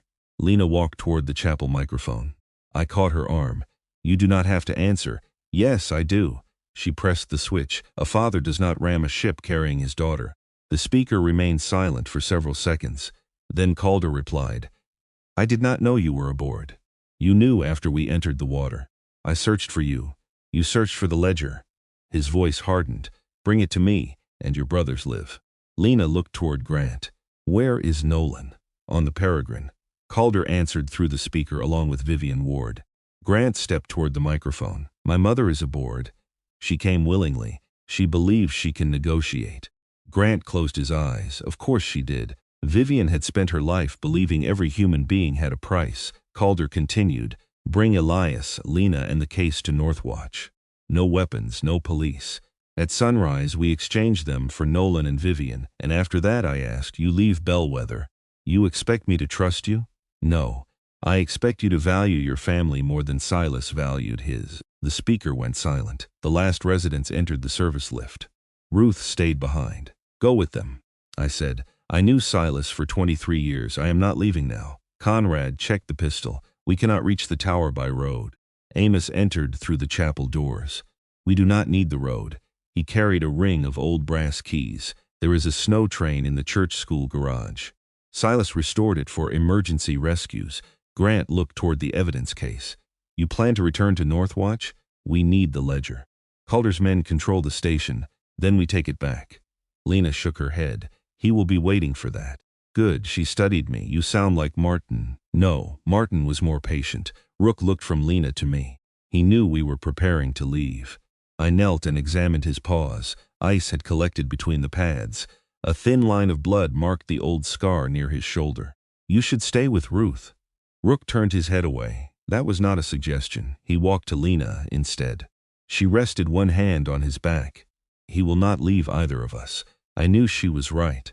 The snow train waited inside a garage beneath the church school. It was a tracked utility vehicle with an enclosed cab and a flat cargo platform behind it. The machine looked older than I was, but Amos started it on the second attempt. Ruth remained with the residents. Before we left, she gave Lena a small silver cross. Silas kept this for you. Lena closed her fingers around it. He said it belonged to my mother. Then take it home. Lena looked toward the dark lake. I do not know where home is. Ruth touched her scar gently. Home is not always where the story began. We entered the snow train. Amos drove. Conrad sat beside him. Grant, Lena, Rook and I rode in the rear compartment with the evidence case. The vehicle left Bellwether through an old railway cut hidden between the hills. No headlights followed us. For the first time that night, we had several minutes without gunfire, alarms, or shouting. Grant sat across from me. His wounded arm rested against his chest. You intend to rescue Nolan and expose the St. Orison. Yes, you may not be able to do both. I have spent enough years allowing other people to choose which lives matter. He helped sink the Mercy Ann. He did nothing to prevent it. That difference may not matter to the law. It should not. Grant looked surprised. You would rescue him and still let him go to prison? I would rescue a stranger before deciding whether he deserved forgiveness. Lena looked at me. Martin said something like that. What did he say? He said rescue comes before judgment because dead men cannot confess. That sounded exactly like him. Grant turned toward the black window. I hated you when we were young, I know. No, you thought I looked down on you. You did. I was afraid of you. That answer surprised me. Why? Dad kept photographs of you in a locked drawer. He watched every television report when your unit deployed. He drove away on your birthday every year and returned after midnight. Grant's voice tightened. I lived in his houses. I worked in his company. I became everything he asked me to become, but part of him was always waiting for you. I did not know what to say, Grant continued. Vivian told Nolan and me that you would destroy the family if you returned. She said Dad's guilt made him weak, and you believed her. I needed to. The snow train crossed a wooden bridge. Ice cracked beneath the tracks. Grant looked at me again. The day before he died, Dad asked whether I had ever protected anyone without benefiting from it. What did you say? Nothing. What did he say? He said silence was an answer. The vehicle began climbing. Through the front window, the Northwatch Tower appeared above the trees. The lamp continued sweeping across the lake. The Peregrine remained offshore. Several smaller lights moved near the station. Men patrolled the buildings. Lena leaned close to the window. There should be a red flash every 7th rotation. We watched the white beam cross the forest once, twice, 3 times. No red flash appeared. What does that mean? I asked. Someone opened the lamp housing. They found the ledger? No. If they had found it, the tower would be burning. Amos stopped the snow train behind an abandoned quarry shed. Northwatch stood less than half a mile away. We continued on foot. Conrad remained with Grant near the tree line, while Amos circled toward the generator house. Lena, Rook and I approached through the old kennel route. A man stood beneath the covered passage. Rook smelled him before we saw him. The dog stopped and looked toward me. I pointed left. Rook moved silently through the snow. Lena and I went right. The guard heard a branch move behind him and turned. Rook struck the back of his knees. Before the man could shout, I caught him and lowered him into the snow. Lena removed his radio. 2 guards near the tower, a voice said through it. 1 at the lower path. I took the guard's coat and cap. From a distance, they would hide my face. We entered the signal house. The central room had been torn apart. Blankets, medical supplies, and rescue equipment covered the floor. Someone had opened every cabinet and ripped boards from the walls. They had searched for treasure because they could not imagine evidence being hidden inside an act of service. The 7 bell ropes hung near the staircase. The empty label beneath the missing bell had been uncovered. Letters carved into the wood became visible beneath years of paint. Witness. Lena touched the word. That was Martin's bell. What did it signal? That someone had arrived with a truth too dangerous to carry alone. Rook moved toward the tower stairs. Footsteps sounded above. 2 men were descending. I pulled Lena behind the radio cabinet. The first man reached the floor. I struck him with the guard's radio before he saw me. The second raised his weapon. Rook caught his arm. The gun fired into the wall. Lena grabbed the hanging shelter bell and pulled with both hands. The bell rang through the house. Conrad entered from the rear door and aimed his pistol. Drop it. The man released the weapon. Grant followed Conrad inside. You were supposed to remain in the forest. Grant looked at his injured arm. I became confused again. Amos's voice came through the stolen radio. Cut the tower house secure. Lena stopped me. No, we need the light turning. Why? The lamp can only open its inner chamber during the red sequence, which is missing. Because the red lens has been removed. Grant looked toward the evidence case. Where is it? Rook crossed the room and etched at the case. I opened it. Beneath the portable tape player lay a circular piece of red glass. My father had separated the key from the lock again. Lena held the lens against the light. Silas planned all of this. He planned enough to make certain we had to trust one another. We climbed the tower. The canvas cover had been removed. The giant lens rotated around the central lamp. 1 panel near the base stood empty. Lena inserted the red glass. The mechanism clicked. The white beam crossed the lake 6 times. On the 7th rotation, the tower filled with red light. A hidden compartment opened beneath the brass platform. Inside lay a leather ledger wrapped in waterproof cloth. Lena reached for it. A rifle shot shattered the western window. Conrad pulled her down. Another bullet struck the lamp frame. The lens cracked. Rook barked toward the lake. The Peregrine had turned its searchlight directly onto the tower. Calder's voice came through the marine radio. You found it. I lifted the transmitter. We found the St. Orison ledger. Bring it aboard. Release Nolan and Vivian. Come to the pier and you will see them. Lena stood behind me. Blood marked her cheek where broken glass had struck her. Calder continued. Do not test me again, daughter. She took the transmitter from my hand. You stopped being my father when you left those people beneath the ice. His reply came without emotion. Then you will join them. A deep explosion sounded below. The tower shook. Flames rose near the generator house. Amos shouted through the radio. They planted charges along the western foundation. Grant looked toward the lake. They are going to bring Northwatch down. Lena held the ledger against her chest. The lamp completed another rotation. Red light crossed the frozen water. This time the ice answered. Dozens of small red reflections appeared beneath the surface. Not one ship.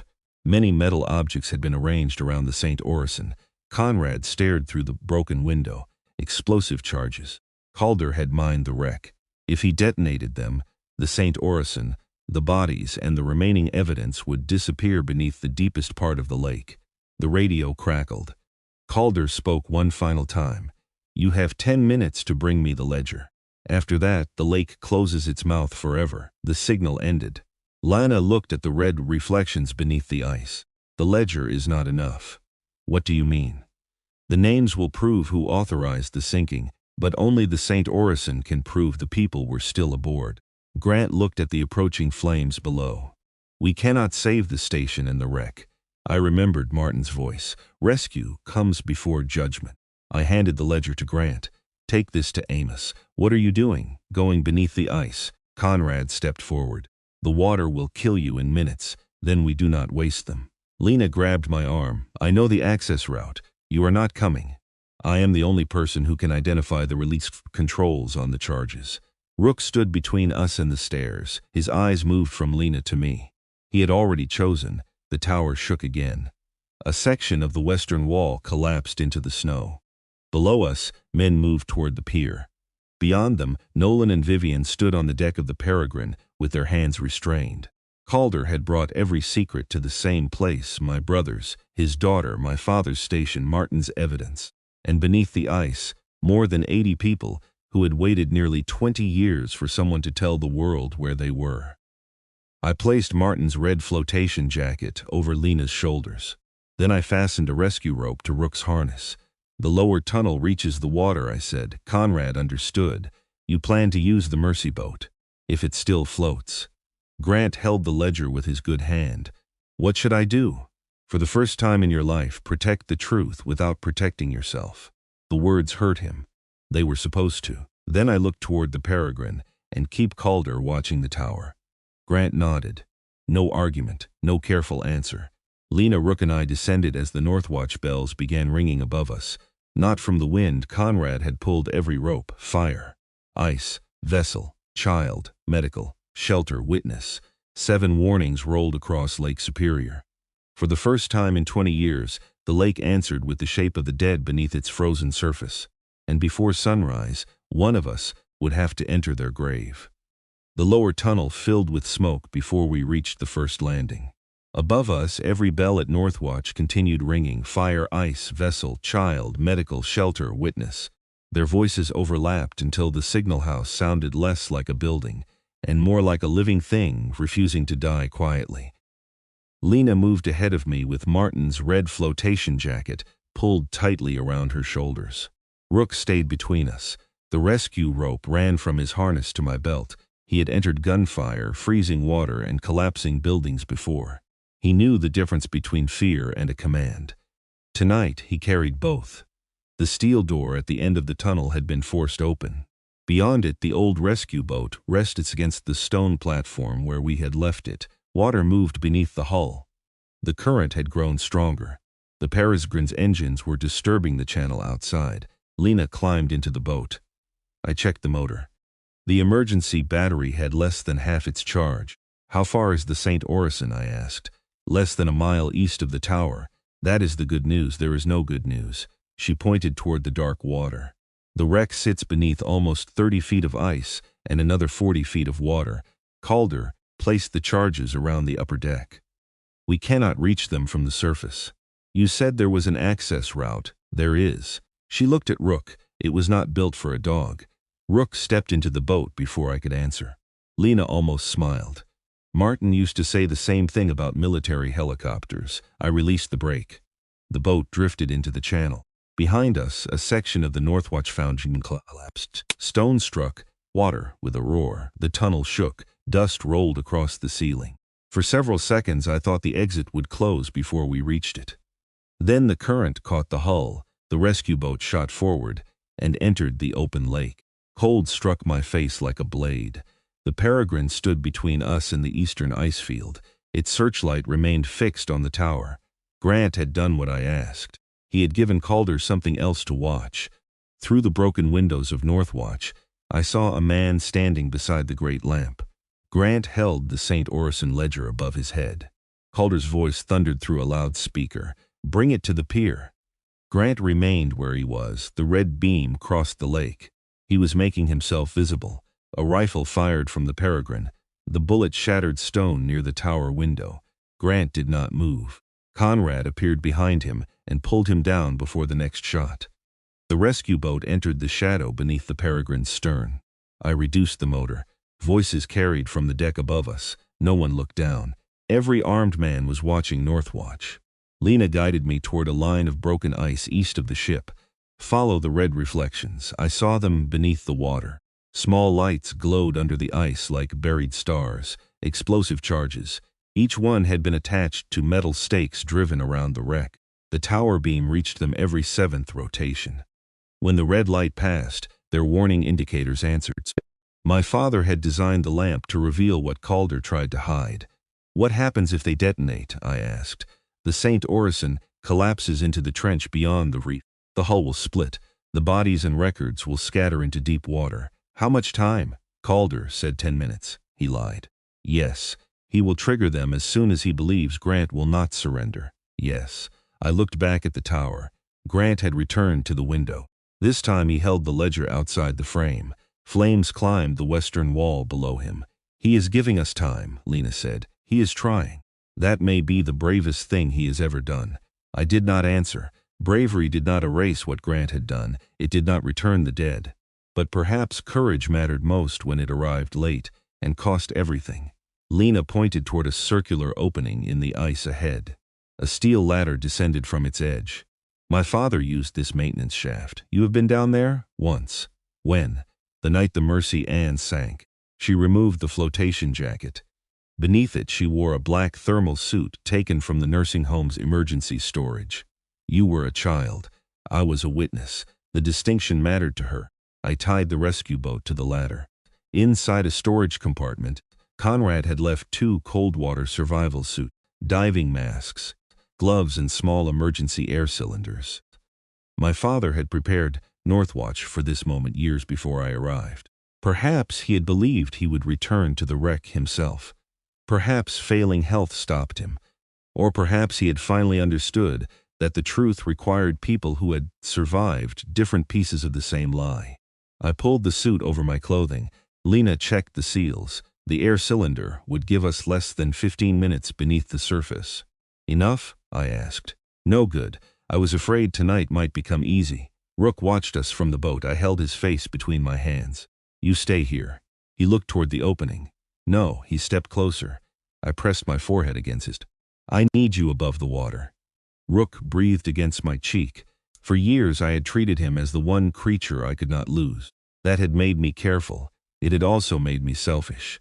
A working dog does not measure love by being kept away from danger. He measures it by being trusted with a purpose. I fastened the rescue line from his harness to the ladder. "If we do not return, pull." Rook sat beside the opening. He understood. Lena entered first. The black water swallowed her. I followed. Cold crushed the air from my lungs even through the suit. The world became darkness, bubbles, and the narrow beam of my underwater lamp. Lena descended along the steel ladder. Below us, the St. Orison emerged from the dark. Its bow rested against the bottom at an angle. Ice had preserved the hull. Letters remained visible along the side. St. Orison. The ship looked as though it had fallen asleep beneath the lake. Then my light entered a row of windows. Shapes remained inside. Seats, bags, a child's coat caught beneath a railing, and beyond the glass the pale outline of a hand. I stopped moving. More than 80 people had spent almost 20 years inside this darkness. No funerals, no graves, no names spoken in the towns where they had hoped to begin new lives. Only a company report stating that the St. Orison had been sold for scrap. Lena touched my arm. We continued downward. Explosive cables crossed the upper deck. Each line led toward a central control unit attached near the bridge. Lena reached it and removed a waterproof panel. 3 switches glowed beneath the cover. She pointed toward a manual release wheel. We turned it together. It resisted. I pulled harder. The mechanism moved less than an inch. A red light began flashing above the panel. The charges had received an activation signal. Calder was beginning the sequence. Lena held up one hand. 5 minutes, perhaps less. I braced both boots against the hull and pulled again. The wheel moved. A cable released from the first charge. One indicator went dark. Dozens remained. The manual system did not control all of them. Lena pointed toward the bridge. We swam through a broken doorway. Inside, papers floated beneath the ceiling like pale leaves. A navigation console rested against the wall. The captain remained strapped into his chair. His uniform had nearly disappeared, but a metal identification plate remained attached to the seat. Captain Thomas Vega. Lena placed her hand against the glass of his compass. She remembered him. I did not ask how. We had no air for grief. Behind the navigation console, Lena found a second control box. She opened it. A timing device showed less than 4 minutes. 2 wires led upward through the hull. One returned toward the Peregrine's remote signal. The other connected every explosive charge. I removed my knife. Lena stopped my hand. She pointed toward 3 smaller wires. A wrong cut would detonate the system. She closed her eyes. Her fingers trembled. Calder had designed these controls. The child he tried to kill had spent 7 years remembering how he worked. She chose the middle wire. The timer stopped. For 1 second, neither of us moved. Then the numbers began again. Faster. A secondary trigger had activated. Lena struck the control box with her fist. We had less than 2 minutes. I pointed toward the central cable. She shook her head. Cutting it would trigger the charges. We needed to remove the detonator. The unit had been welded to the steel wall. I wedged the knife behind it. The blade bent. Lena pulled at the mounting plate. Nothing. My light crossed the floor. A fire axe remained inside a glass emergency cabinet. I broke the panel and removed it. The first strike barely marked the welded bracket. The second opened a crack. The timer continued. 1 minute. I struck again. My shoulder screamed. An old injury from Afghanistan sent pain down my arm. The axe slipped. Lena caught it. Together we drove the blade beneath the control unit. The steel bracket tore free. The box remained connected by 1 cable. 30 seconds. I wrapped the cable around the axe handle. Lena and I pulled in opposite directions. It held. 15 seconds. I saw Martin's face, not beneath desert dust, not inside a false death report, beside this lake, asking my father to return Rook to me. I thought of Silas spending years maintaining a light he could not safely use, of Grant standing inside a burning tower, of Nolan aboard the ship of the man he had once failed to stop, of every person behind the St. Orison's windows. I pulled until something tore inside my shoulder. The cable separated. The timer reached 3 seconds. Then the lights went dark. No explosion followed. Lena stared at the dead control unit. I almost laughed into my mask. Then the hull shifted. Removing the welded bracket had weakened a corroded support plate. Water rushed through a seam along the bridge wall. The ship groaned. A section of ceiling collapsed between us. Lena disappeared behind a cloud of rust and debris. I reached through it. My hand found her wrist. A steel pipe had trapped her leg. I pulled. It did not move. My air gauge entered the red. Lena pointed upward. She wanted me to leave. I shook my head. She pushed at my chest. I had seen that look before. Men giving permission to survive them. Martin had worn it when medics dragged me toward the helicopter. I had carried the shame of accepting it for years. Not again. I placed both hands beneath the pipe. Pain moved through my shoulder. I lifted. The steel rose 1 inch. Lena pulled her leg free. The bridge tilted. Water swept us toward the broken windows. My air cylinder struck the frame and tore from its strap. The hose separated. Cold water filled my mask. I lost Lena. I lost the light. For several seconds I did not know which direction was upward. Then something tightened around my waist. The rescue rope. Rook. He was pulling. I followed the line through the darkness. My chest burned. The surface seemed miles away. The rope tightened again. I kicked toward it. A hand caught my suit. Lena. We rose together. My vision narrowed. The last thing I felt before reaching the surface was Rook pulling with everything in his body. Air struck my face. I tore off the mask and breathed. Rook stood at the edge of the ice, paws sliding, harness pulled tight against his chest. He dragged the rope backward, one step at a time. Lena climbed the ladder first. I followed. When I reached the surface, Rook caught my sleeve in his teeth and pulled me onto the ice. I lay beside him, coughing lake water. He pressed his body across my chest, warm, heavy, alive. Lena began laughing. Not because anything was funny, because the charges had not exploded. The St. Orison remained beneath us. The dead had not disappeared again. A horn sounded nearby. The Peregrine had turned toward us. Calder knew the detonation had failed. Men appeared along the rail. The searchlight found the rescue boat. Gunfire struck the ice. We rolled behind the steel ladder housing. The bullets moved closer. Rook barked toward the ship. Then the Northwatch tower light went dark. The lake became black. Grant had cut the power. For a few seconds the Peregrine lost us. A new light appeared from the west, then another, then 10 more.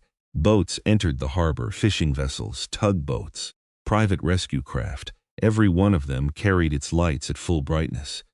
Bellwether had come onto the lake. Amos's voice erupted from the emergency radio inside the rescue boat. Northwatch calling all local vessels. The St. Orison has been found. Survivors are under fire east of the tower. The town answered one vessel at a time. Bellwether Queen responding, Mercer Tug responding, Superior Hope responding, Veterans Rescue 2 responding. The Peregrine turned its searchlight toward them. It could threaten one boat. It could not silence an entire community. A Coast Guard helicopter appeared above the western ridge. Its rotors struck the night. The sound entered me like a blade. For half a heartbeat, the lake became Afghanistan. Dust, gunfire, Martin shouting. My lungs stopped. Rook placed one paw on my chest. The helicopter remained in the sky. The ice remained beneath me. Lena held my arm. I looked at Rook. I am here. His paw stayed in place until I breathed again. A voice came over a loudspeaker from the helicopter.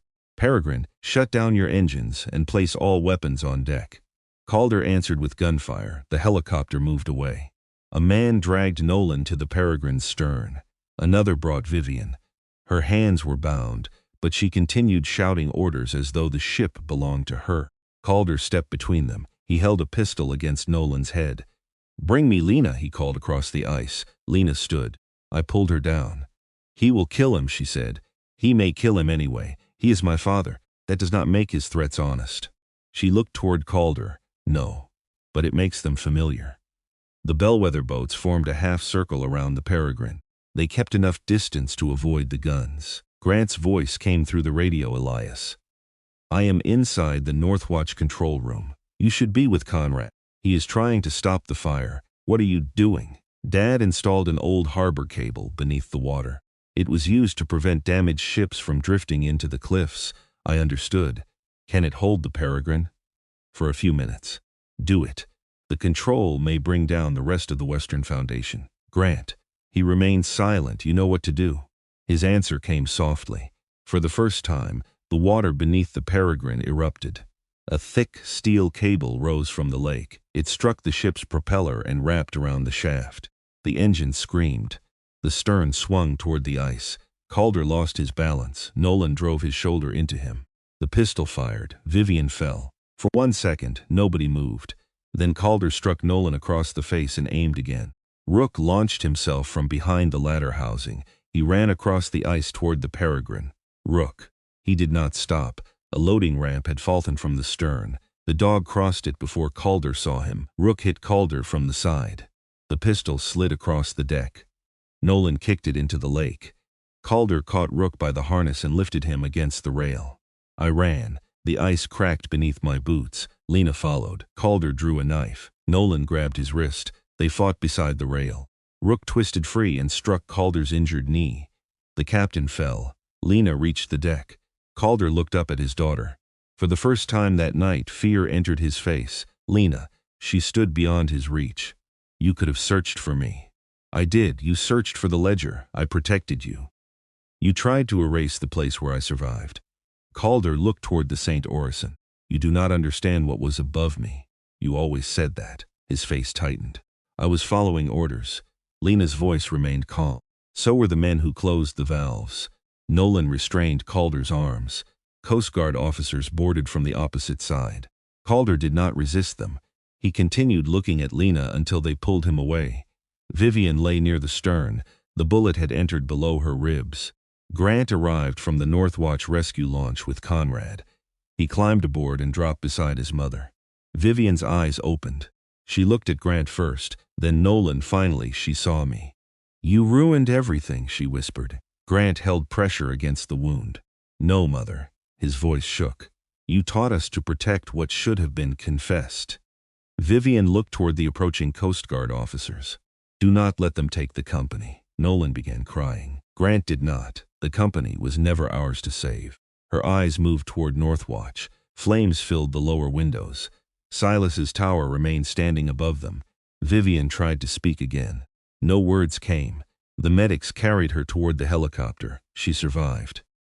The doctors later said the bullet missed her liver by less than an inch. For the rest of her life, she would have time to decide whether survival was mercy or judgment. The western wall of Northwatch collapsed before sunrise. Grant watched from the deck of the Peregrine. The control room fell first, then the covered passage. The tower leaned toward the lake. Every person on every boat became silent. Rook stood beside me. The final bell rang once inside the burning building. Witness. Then the tower stopped falling. Its iron frame caught against the eastern stone wall. The great lamp remained above the water, broken, dark, but standing. 3 days later, divers entered the St. Orison. They found the remains of 83 people. They also recovered employment contracts, identification papers, crew records, and sealed cargo documents protected inside the captain's safe. The ledger named every executive, contractor, and official who authorized the voyage and the decision to deny rescue. Several names belonged to men who still held positions of power. By the end of the week, federal arrests began in 4 states. Ward Maritime Industries entered court supervision. Its vessels were searched. Its accounts were frozen. Grant resigned before investigators asked him to. Nolan confessed to obstruction, falsifying search records, and withholding evidence after the Mercy Ann collision. He accepted a prison sentence without requesting special treatment. Before they took him away, he met me beside the Bellwether Harbor. Snow fell between us. "I saw the Mercy Ann in the water," he said. "People were waving from the deck. I waited. I told myself the storm would kill us if we stopped." "Did you believe that?" "At first. And later." He looked toward the lake. "Later, I only believed I had waited too long to become a different man. I thought about my father, about Grant, about myself. Sometimes later is all a man has left." Nolan nodded. "It was not forgiveness. It was the truth." Grant used everything he still owned to fund the recovery of the St. Orison and compensate the victims' families. He sold the family residence. He sold the timber holdings. He sold the car he had driven to my father's funeral. For the first time in his life, he lived inside an apartment small enough to clean himself. He visited Nolan every month. He never asked me to come. Lena testified against Calder. She did not call him father in court. She used his full name. Afterward, she returned to Bellwether Point and continued repairing boilers, wheelchairs, and broken doors. Ruth said Lena could fix anything except her habit of refusing help. Rook visited her every Thursday. He remembered the schedule my father once kept. Conrad became the lead coordinator for the St. Orison recovery.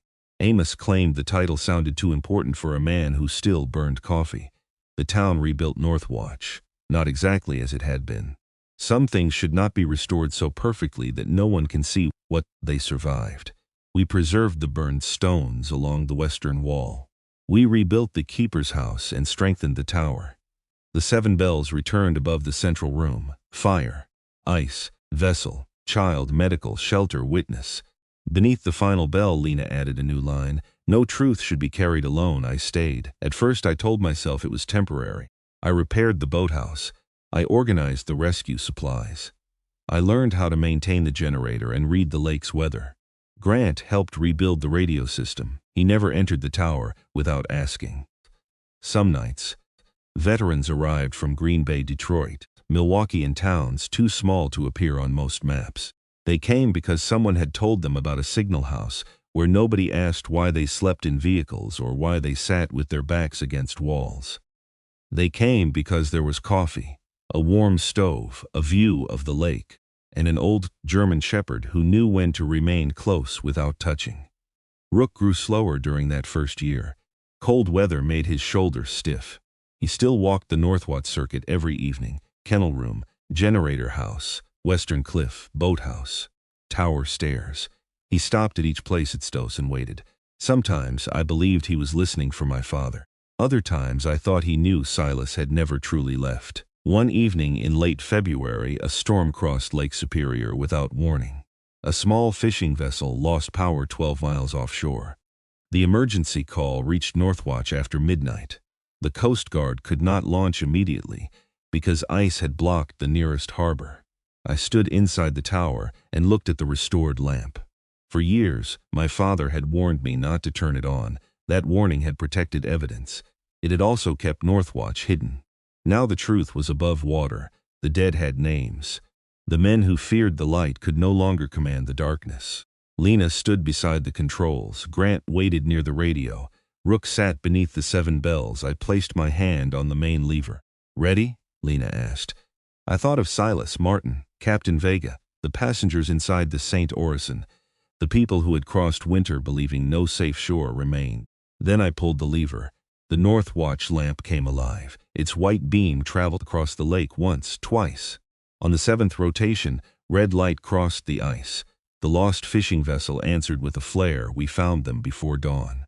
All 4 men survived. When we returned, an envelope waited beneath the signal bell. Miriam Cole had found it inside my father's final legal file. Across the front, Silas had written, "For Elias, after the light returns." I carried the letter into the tower. Rook followed. My father's message was only 1 page. "Son, a lighthouse does not chase ships. It does not demand that anyone trust it. It stands where the rocks are sharpest and keeps offering the truth about where danger waits. I failed to do that for you. I mistook distance for protection. I allowed fear to speak in place of love. You may never forgive me, but I hope you will understand this. Rook returned to you because a good dog always knows which man needs him most. Northwatch returns to you for the same reason. Do not preserve my silence. Correct it. Turn on the light. Tell the truth. Open the door. And when someone reaches your shore believing the world has forgotten him, let him rest before you ask what he has done to deserve warmth. Your father, Silas." I read the letter twice.